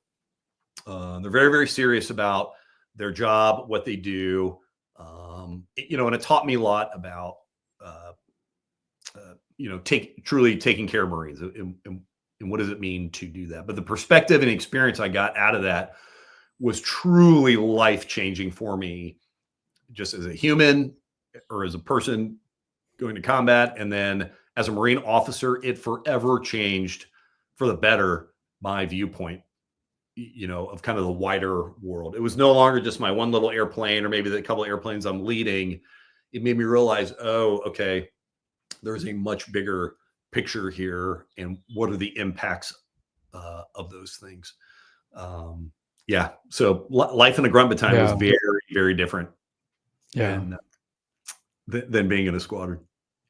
Yeah. Do you have any memorable, like, calling in an aircraft to come in? Do you have any memorable stories? Just from where we were, you know, by the time, you know, because we're just regular grunt battalion and there's loads of those spread throughout, right? I was lucky our battalion was lucky in the fact that we'd done all the, remember I said we were part of a MU, Marine Expeditionary Unit, and part of a MU, you have the ground combat element, or GCE, that's the battalion.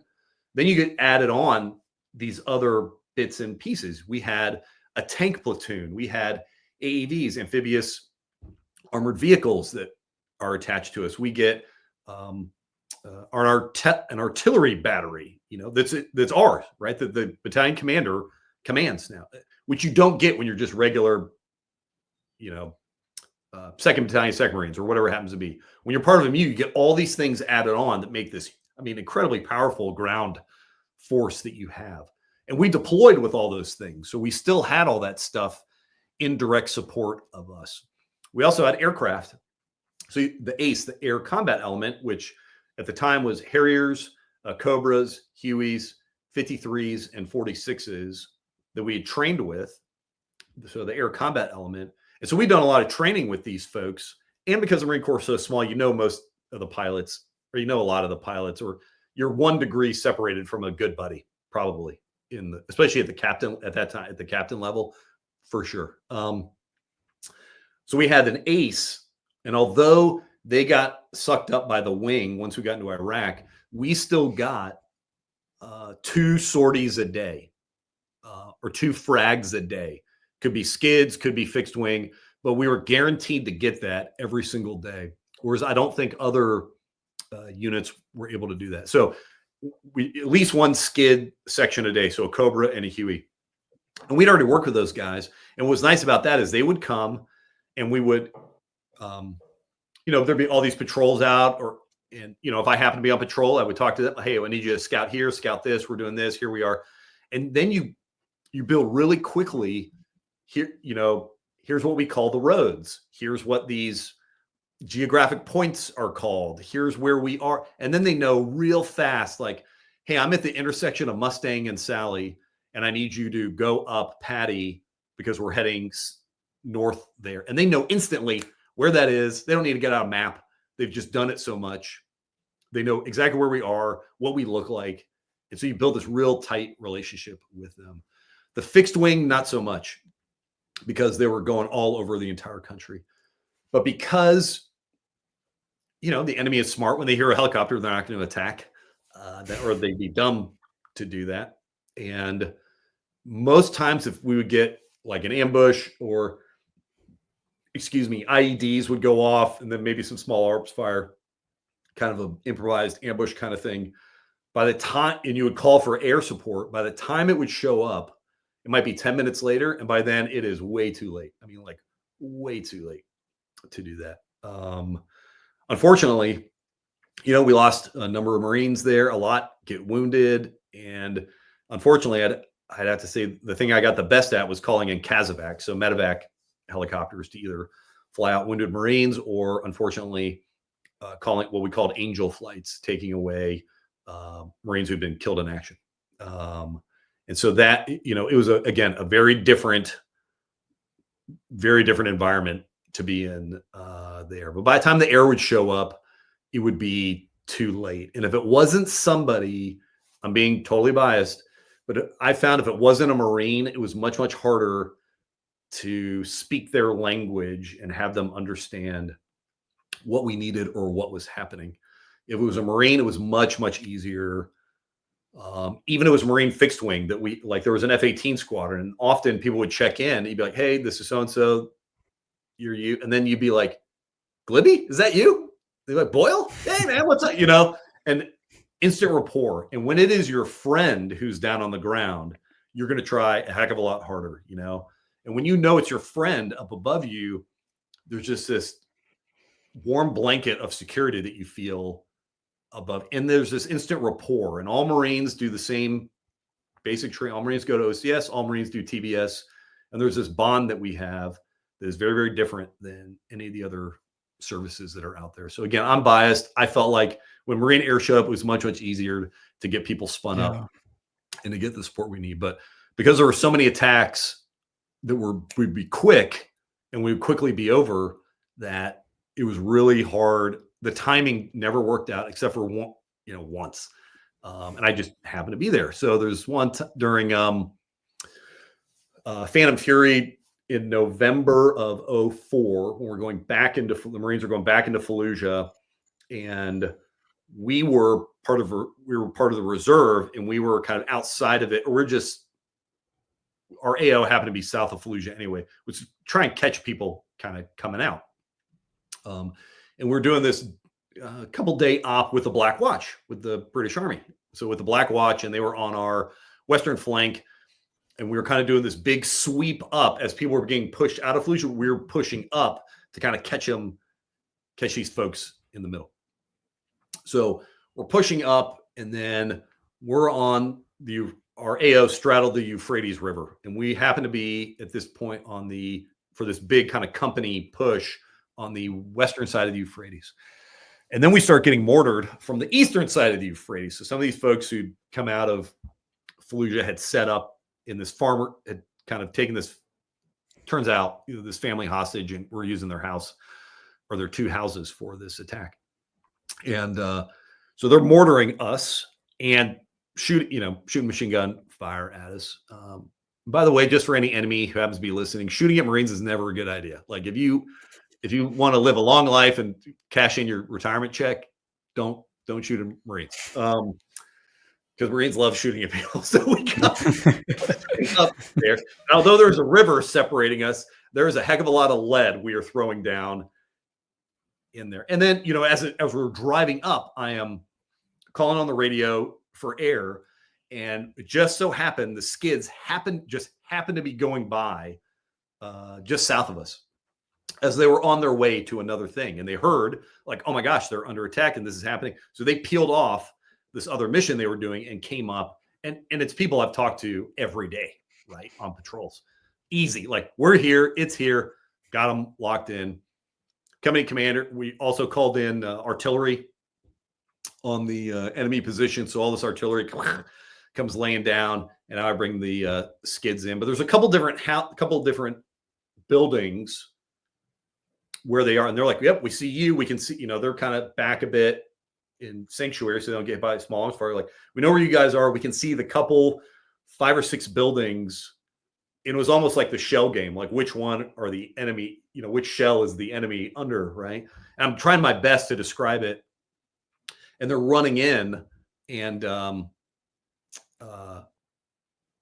right before this, I'll just tell that I won't make it a long story longer. Anyway, so they're running in. They're like, which house is it? Which house is it? And I had learned during training that, if you want to market, there's different ways to market target. You do with laser, you do with smoke. You could try and talk it on. Or you could also try and market with tracers. And somebody had said, like, always have a clip of tracers in case you just want to throw down tracers to, they point right at what you're shooting at, right? But tracers go both ways, right? Now everybody knows where you are too. But it was daytime and there was no surprise like where we were.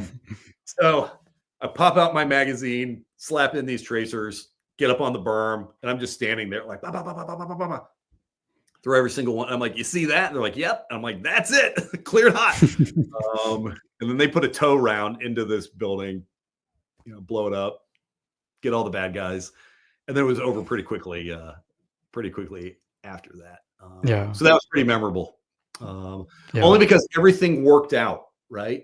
They just happen to be coming by. We happen to have, eyes on the enemy. We happen to have them kind of pinned down, and they had chosen to take a stand, which again was a bad choice for them in this instance. But the 99% of the rest of the time, it was, a lot of IDs, a lot of mortar fire, that kind of stuff, and kind of chasing people down, that kind of thing. But again, it gave me a great appreciation for, how to speak ground to air, how air speaks to ground, what is the real value of, modern day aircraft in a counterinsurgency type of fight, and what it takes to be, from my perspective, I'm like, okay, I know what good looks like now from the ground. When I go back, and I was on my way after that tour to go be a MOTS instructor, to be an instructor at the weapons school. Now I know what good looks like. I need to be able to teach that to people. Like, this is what you need to aspire to be when you're going back to Iraq or Afghanistan, because this is what right look. Here's what wrong look. I saw a lot of wrong, and it wasn't because people were bad or whatever, just poorly trained, whatever it happened to be. But I'm like, I'm going to make sure that people know what right looks like, and just the value of that, of what it means to be air supporting ground in this kind of fight. Yeah. So after that, you did another set of flying with Al-Asad with Augmented, another squadron. What was that other squadron? And how did that differ between the first time you were there? Yeah, so the other squadron was VMFA-115, the Silver Eagles, great squadron. And I had done a bunch of their work. They'd done a lot of different workup exercises across the country. And I went on 2 of them, and then, was there during Desert Talon when they came through. And it was kind of known that when it came time to send MOTS IPs forward, I was going to be the one to go with them. And so it was very different. We're there in Al-Asad, this big footprint, and very different from the invasion, right?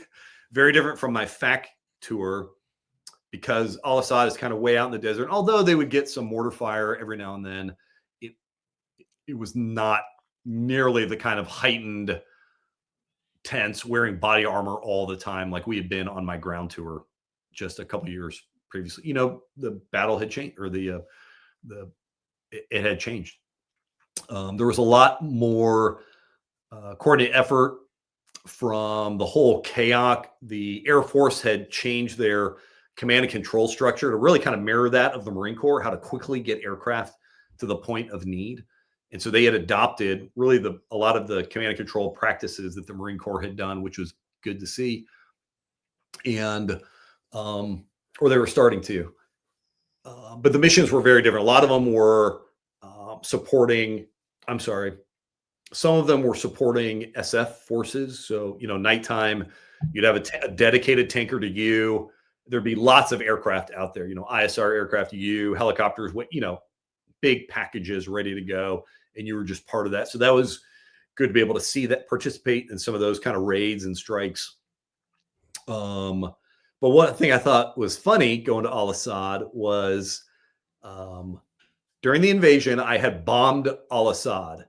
And during the invasion of Afghanistan, I had bombed Kandahar. And then later I landed at Kandahar. Now I'm flying out of Al-Asad. So I think I'm one of the only few people who's actually bombed an airfield and then flown out of it again later on. Which means I didn't do a very good job, because we're still able to use snow. But it just cracked me up that, like, man, I remember being overhead Al-Asad during the invasion and bombing some of these bunkers, and taking out some of these bunkers and whatnot, and ammo depots and things like that. But again, it was just very, it was a different fight, and it was also 24-hour ops, but not the same kind of hectic pace that it was during the invasion. I mean, that was like high tempo, you thought you were doing one mission, you're doing two. You might do three, like boom, boom, back to back to back. This was much more deliberate use of air power, much more metered out for it. And a lot of reconnaissance missions for folks. There wasn't a lot of kinetic action at this time. This is 08. The surge had not happened yet, but the kind of awakening had happened. Where kind of the people of Iraq were like, we're tired of this. We're going to help the coalition. And so there's a lot more momentum on the Allied side to turn things around. And we had, just a lot of force in the country, even though the surge, the surge was happening at this time. I take it back. The surge was happening, and that was having a great impact on it as well. Plus, as a joint coalition force, from the operational level, we had kind of realized, like, okay, it took us a while to realize, like, oh wait, this is counterinsurgency, and we need to change how we're doing things and how we operate and come up with new TTPs. Plus, targeting pods were better. Like now, I was flying with the Lightning pod with 115. That thing is awesome. And just our training was so good that we just got as a whole force, coalition and US, we just were really good at doing that. And so the dynamics had changed had changed a lot in Iraq. Yeah. And do you have any mission stories from that second stint in Al-Asad? For that one, it was I'm trying to think if there were any there were some memorable ones. Like I flew overhead where I'd been a FAC, for a few years earlier, and that had a lot of emotional resonance for me. So be able to lay eyes on it again was important to me, because of all the things that had happened to me and to our battalion there. That was important for me to see that.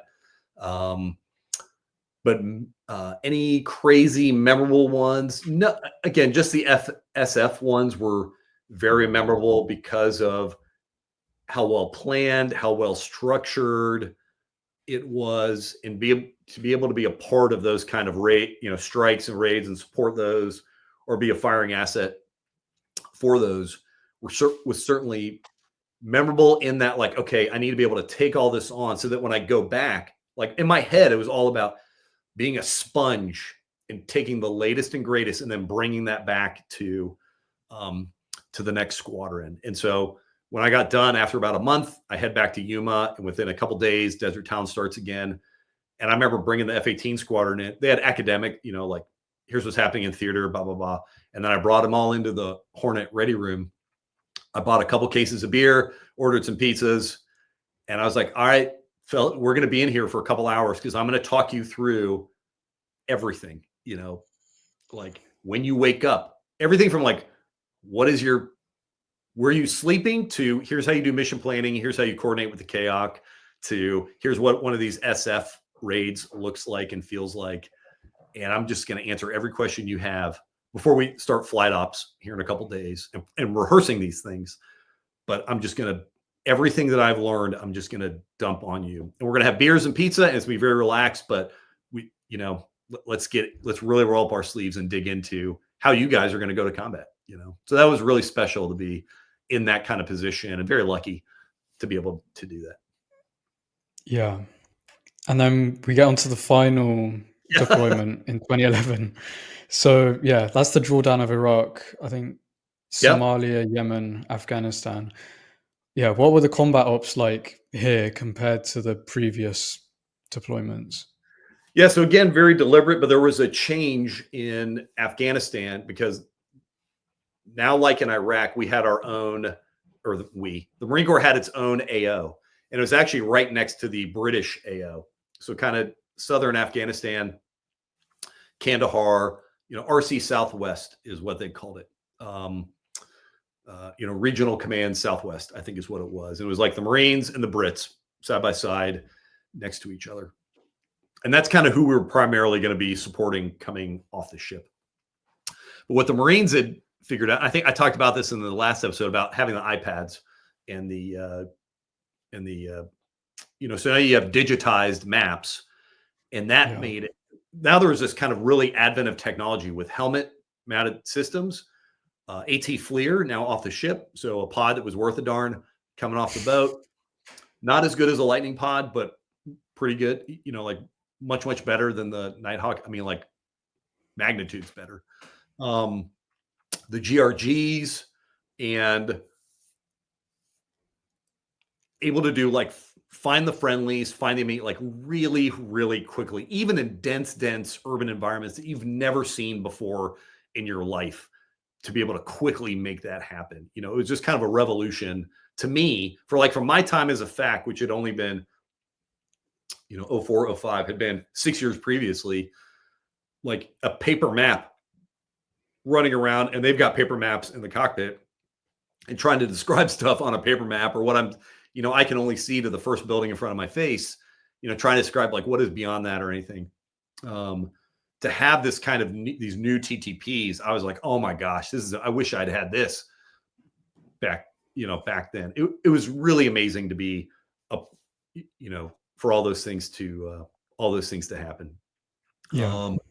And then again, what does right look like? And trying to be able to articulate to the folk. I was the operations officer by this point, a department head, and trying to explain to folks like, this is what right looks like for the, you know, half the squadron had never been on a deployment before. You know, we got all new folks and whatnot. Some had, some had not. But what does right look like? And to let them know that it doesn't matter what the people on the ground ask you to do, you need to do it. And if you, and there was rumbling in the air sometimes from the air wing, like, why are we doing this? We're taking a Super Hornet. We're going overhead and it's doing route recce for a platoon. Like, what a waste of time and money. And I'm like, don't you ever say that. Like, if you think it's a waste of time and money to be overhead, you go do the patrol and tell me how you feel without aircraft, and then do one with aircraft. And then tell me, which one do you want more than that? It is worth every penny and more that we're spending to be able to be overhead, give folks on the ground the confidence that they need to be on-call support, to provide them with, you know, real-time intelligence and reconnaissance. Like, don't you ever say that, you know? And if you truly think that, you go on the ground and you tell me what it's like. Yeah. And that would shut the conversation down pretty quickly. And people realize, like, okay, this is what we're here to do. So be able to be a part of that. But, you know, I remember the very first one, because I know what right looks like. Right looks like when you're assigned to be overhead for that hour, you're overhead that hour. And there's ways to manage your fuel where you can, we call it chainsaw to the tanker. You check in, send your wingman to the tanker immediately, have him top off. He comes back, and now you go to the tanker. You're still listening the whole time on your other radio. And that way you always have overhead presence. And I remember our air wing commander didn't understand that kind of thing. And he's like, it will always be mutual support. You will never split your section. And we had gotten him to like agree that there might be times when you need to split your section, but only, you know, it needs to be really important. And it's up to the discretion of the flight lead. And I was like, shit out. Great. So the first time launching off, and I'm with a brand new, you know, pilot who's new, he's in his first tour. And what do I get to say to him? Hey man, I know you're feeling anxious. You're feeling anxiety. As soon as you get in the jet, it's all going to fall away.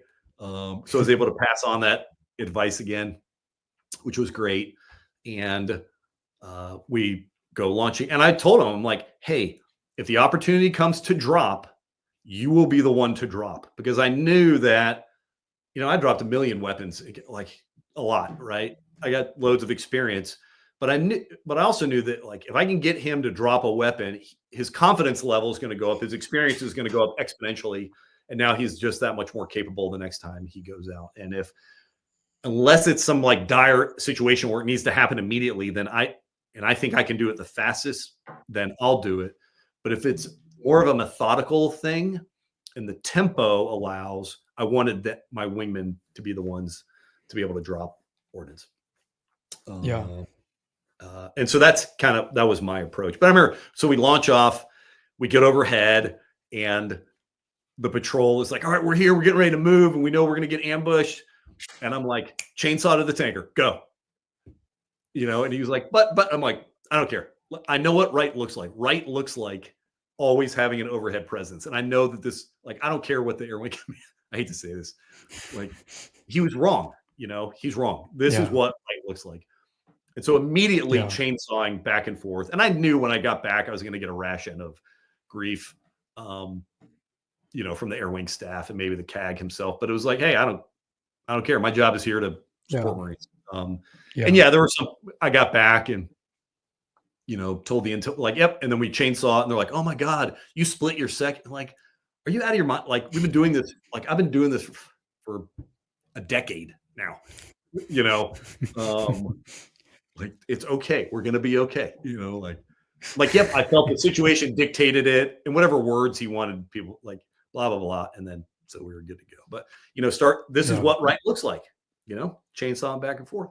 And so that's what we did. So being able to do those kinds of things, be able to support and the British had adopted the GRGs as well. And that made it very, very handy to be able to work with the Brits for their maneuvering around the battlefield. But again, it was a different, by then it was a very different type of battlefield from, like, let's think a decade earlier when I'm flying off the ship, the Teddy Roosevelt, and nobody knows what's happening and nobody knows where you're going. And it was literally the Wild West, where you could say stuff like everything south of me is hostile, kill it all, to a decade later, very tightly controlled, a lot of rules of engagement to prevent,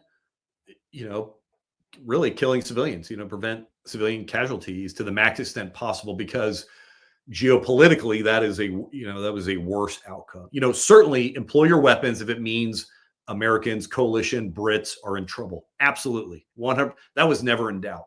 But if that wasn't the question, if it was like, yeah, we think bad guys might be in there, we're not really sure, like, then the answer is no. Again, very restrictive, just a different type of fight.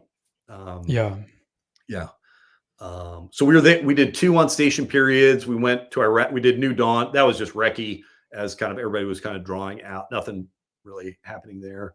So the ship was kind of moving around quite a bit. Probably the most exciting thing I did on that cruise was we're in the Gulf. This has nothing to do with Afghanistan. But the Iranian Navy decided to come out and check out one of our destroyers. And they were what's called fast attack craft, fast inland attack, FAC-FIACs. Basically like big Boston whaler, like big cigarette boats with weapons on them that can haul butt, go like 40, 50 knots. So I'm overhead one day and we would fly right up and down the international, 13 miles and kind of just check out things, see what the Iranians were up to. And it's a beautiful day and I'm looking down and then I see these 2 FAC-FIACs, like I can see they're awake, and they're like, all of a sudden they just like start hauling butt to the west. Like they're coming out into the Gulf. And I'm like, oh, that's weird. They're kind of heading in a certain direction. And so I just kind of project where they're going. And I see one of our destroyers, maybe 20 miles away, and I'm overhead, so I can see it all. And our destroyer's kind of motoring, maintaining steerage, slow moving. And then I get overhead the destroyer. I can see what number it is on the side. I look it up in my communication pack, DDG, Umpty Frats is the USS, whatever. Here's their bridge frequency. I dial that up in the radio, like, hey, I'm T-Bolt 51. I'm overhead. Are you the USS? Yeah, we sure are. Hey, great. There's these FAC-FIACs that are like headed right to you. Like I think they're over the horizon from you, but can you see them? And they're like, what?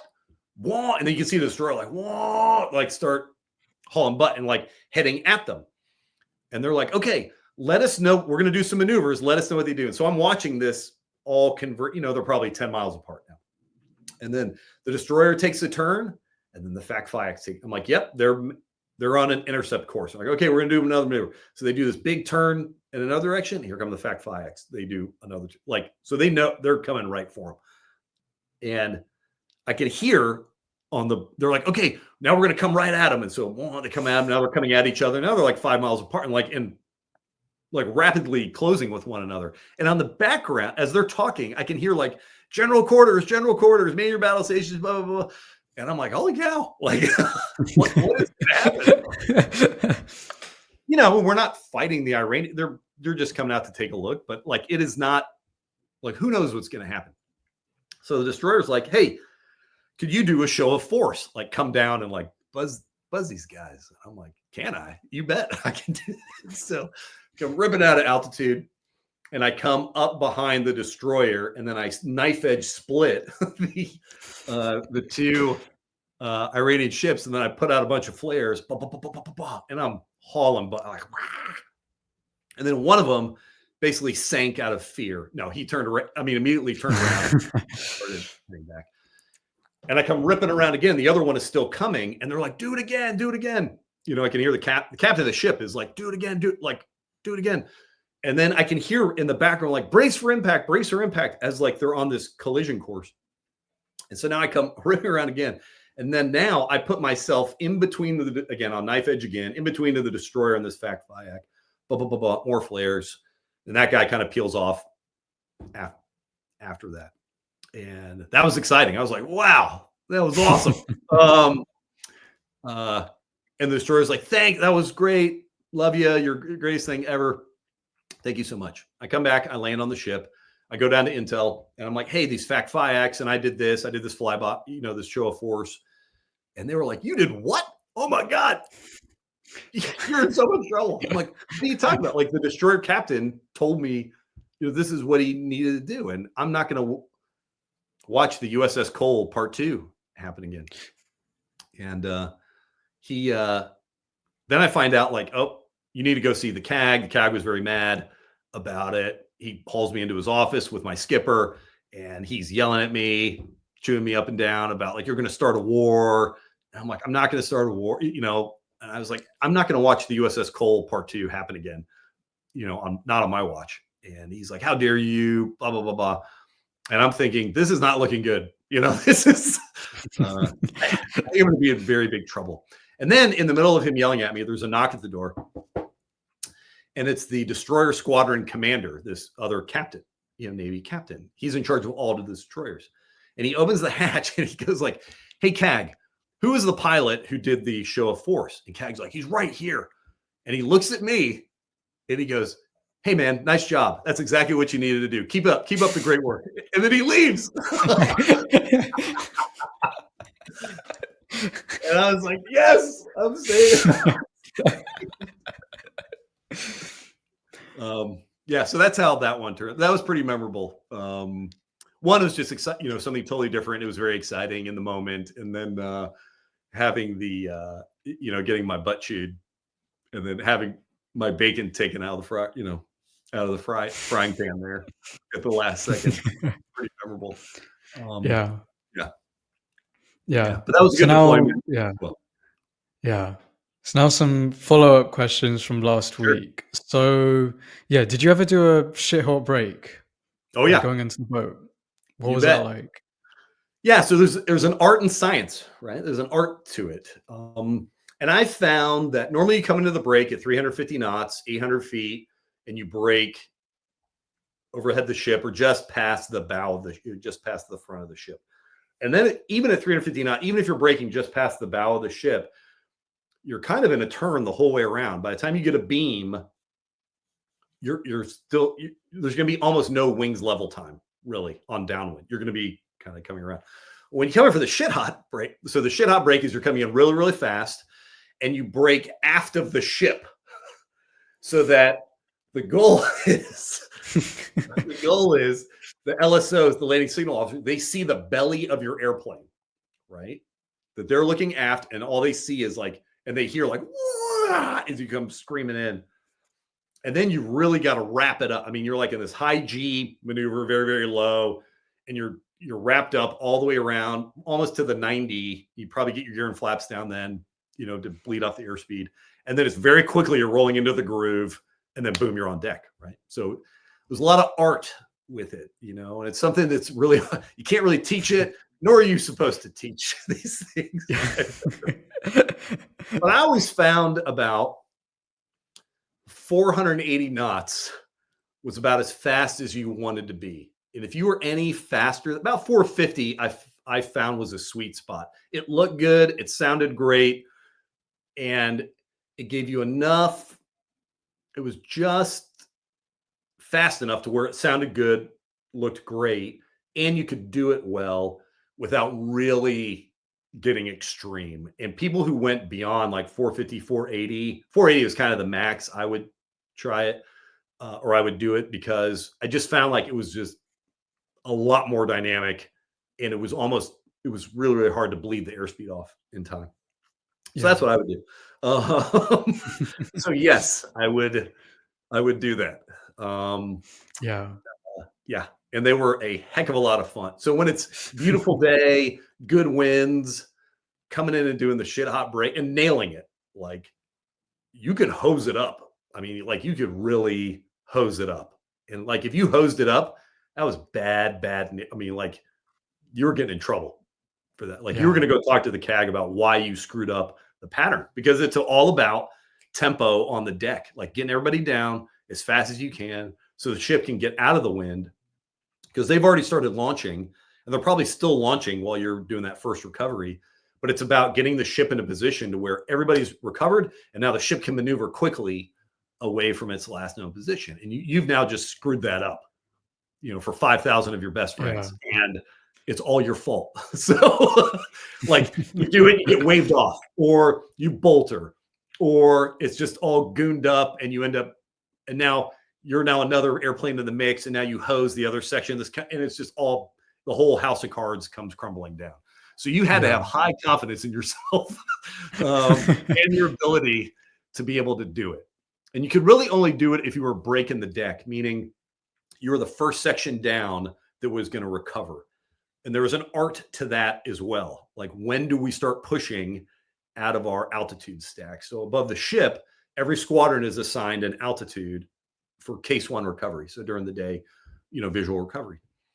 And the idea is it's all comm out. There's no communication. It's all done visual and timing, and you setting up your airplane. So you're in the stack at 250 knots, and in 2011, we were at 2,000 feet with the prowlers. And so you would get 90 degrees out from the other section, right? And then you would kind of like hawk the deck, and you're coming overhead, and you would look overhead like, okay, who are they still launching off the waist, like out of the landing area? Okay, it's not going to be on this one. And you would do a whole nother revolution, come around, and you see them wrapping up the waist cats, like putting it away. Like, you're like, okay, we're getting close. And then the only comm that you would get would be when paddles would do their radio check, and you knew like, okay, the deck will be open like within a minute.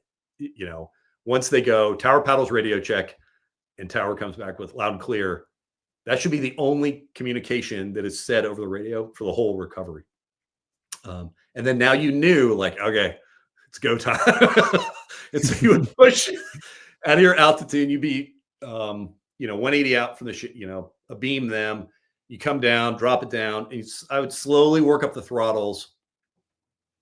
And you don't want to float out wide, because now you've screwed up the pattern behind it. You got to stay within 3 miles. So again, it's not just at the break. It's this whole positioning yourself so that you are there right when the deck opens.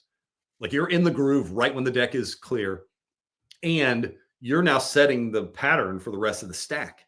Everybody's going off of you and your timing. So you better not screw it up. So you come in and you roll out. And by the time I rolled wings level, a couple miles behind the ship, I'd be about 430 or 440. And if I knew there, like, okay, we can do this, I might push it up. You don't want to like throw the throttles up, because you'll throw your wingmen out, right? So just slowly walking them up. And then I would just kind of accept whatever airspeed I had. And it'd be, 460, 470 or something like that. And then you whip it along. It was so much fun. So much fun to be able to do that, and to be able to do it well, to be able to do it. Yeah. Well. And then you come ripping around, and it is dynamic. I'm not going to lie. It's dynamic. You don't want to start off like, okay, Boyle said, do it for like, no. Like, ease yourself into it, like You want to start at 400 knots, and then maybe a little, but be further downrange for the ship to give yourself a little bit of wiggle room there. Yeah. Anyway, yeah, it was a heck of a lot of fun to be able to do that, but it took a high degree of skill to be able to do that and do it well. Yeah. I've seen videos of T-38s doing BFM, and I see them like trying to pull when they're doing like maneuvers, but they're like pulling so much and the aircraft's like rattling, and then like the picture behind them is like barely changing. So is that like the same with the F5, and like how do you deal with that in a fight? Yeah, so the F5 would get buffet with it. And I'm trying to remember what the kind of optimum AOA for the F5 was. I mean, you could fly beyond that, but now you are not creating lift, right? You could swap ends like really, I mean, like high angle of attack maneuver, but you quickly needed to get airspeed back on, and kind of break the AOA very, very quickly with that. So yes, you would pitch up and you kind of feel this buffet, and you knew, that's the aircraft telling you, like, I don't like this very much. Like, this is not good. And then, really hawk the AOA. It might have been 25 AOA. And if you kind of stay there, you would stay at least level, right? You weren't dropping or had risk of the nose kind of falling off. And because you're so slow, even if you went beyond 25 AOA, you're kind of like this. And then you would lose, you're so slow, you're losing airspeed off of the ailerons, so the ailerons are not responding. And then the rudder isn't really cooperating with you either, because there's just not enough air going over the back. That is why the F-18 has forked tails and kind of the leading edge extension, because at slow speeds, the air now comes off of that and it hits the forked tails and allows you to maneuver very, very slow and very, very well, because there's no wind, there's basically no lift or usable air coming over the ailerons. So the ailerons are basically useless. But the rudders are allowing you to roll, and yaw simultaneously. So, yeah. And also, like rapid fire, quick questions. yeah, hit me. So yeah, I saw on a forum on DCS, or like DCS related, about the mids voice channels. So there was two that were, I think, encrypted. Yeah. So were they useful, and were they? Because I read that they were a little buggy. Like, did you have? It could be a little bit, but they were incredibly useful, because now it gave you basically two more radios. Yeah. So talking to a tanker or talking to AWACS or talking to, kind of the KAOC, you had to do over one of your ARC-210s.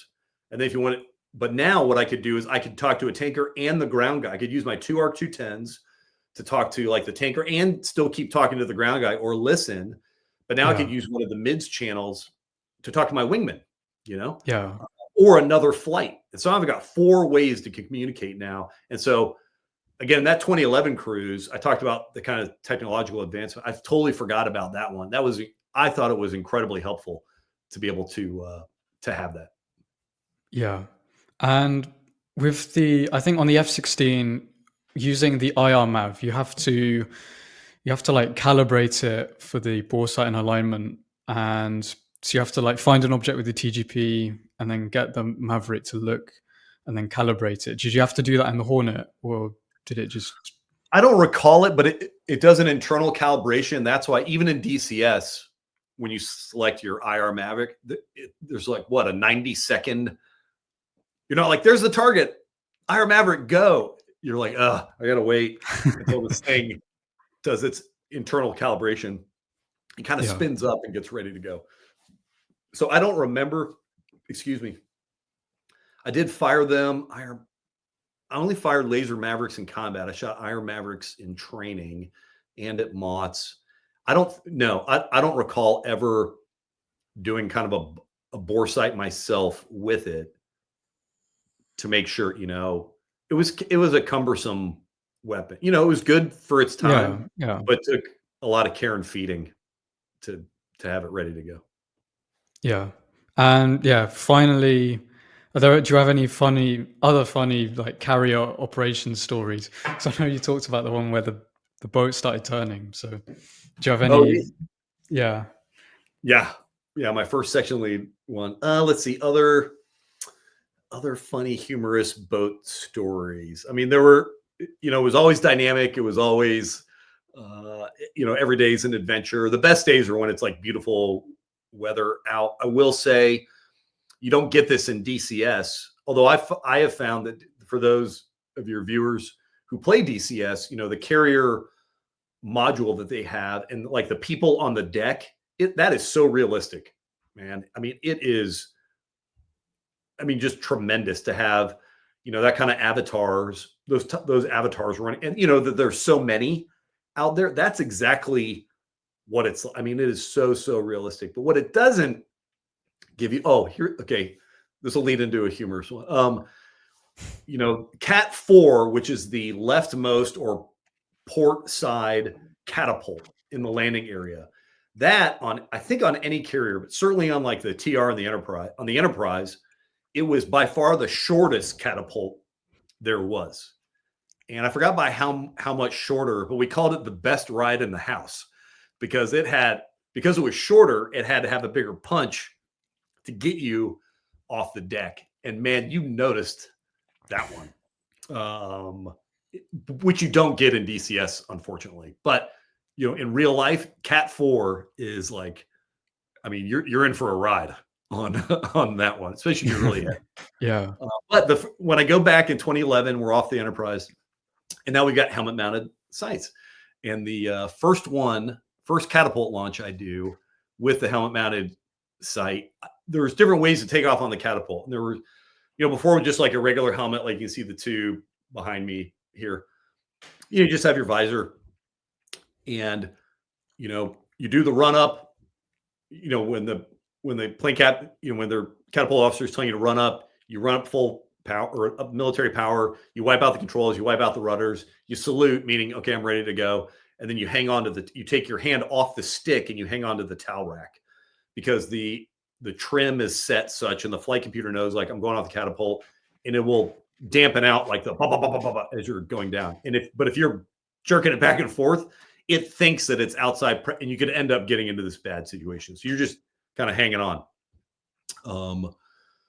And then it was like, okay, do you hang on or put your head back against the headrest, or do you kind of like man up and fight the good fight? And I was always a man up, fight the good fight, be forward, ready to go. And so that's how I done it on my first cruise. That's how we've done it on workups. And now here we are, and I'm flying with a helmet mounted sight for the first time.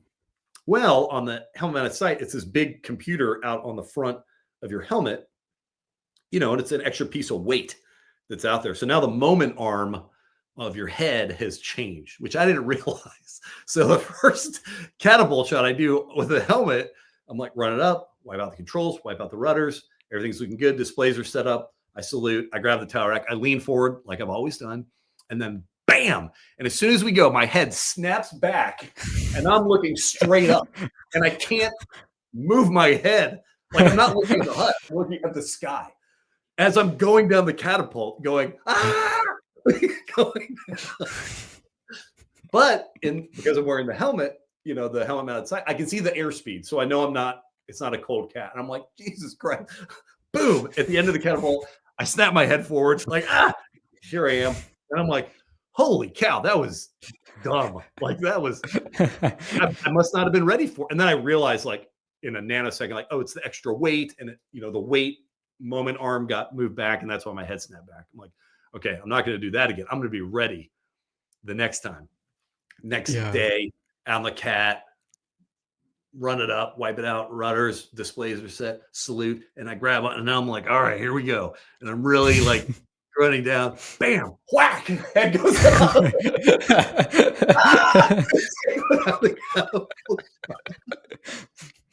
Again. And then I realized, I'm like, okay, that didn't work either. What I need to do is move the moment arm down so that the moment is going not back over me, that it's going kind of through my spine. Yeah. So what I would do is I would just lean my head forward like this.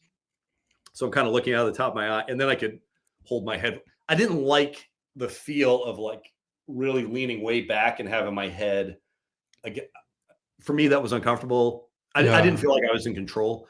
And so I quickly figured out like, okay, I need to be looking forward so that the moment doesn't flip back. It just goes this way, you know? Yeah. But that was pretty interesting. First couple times that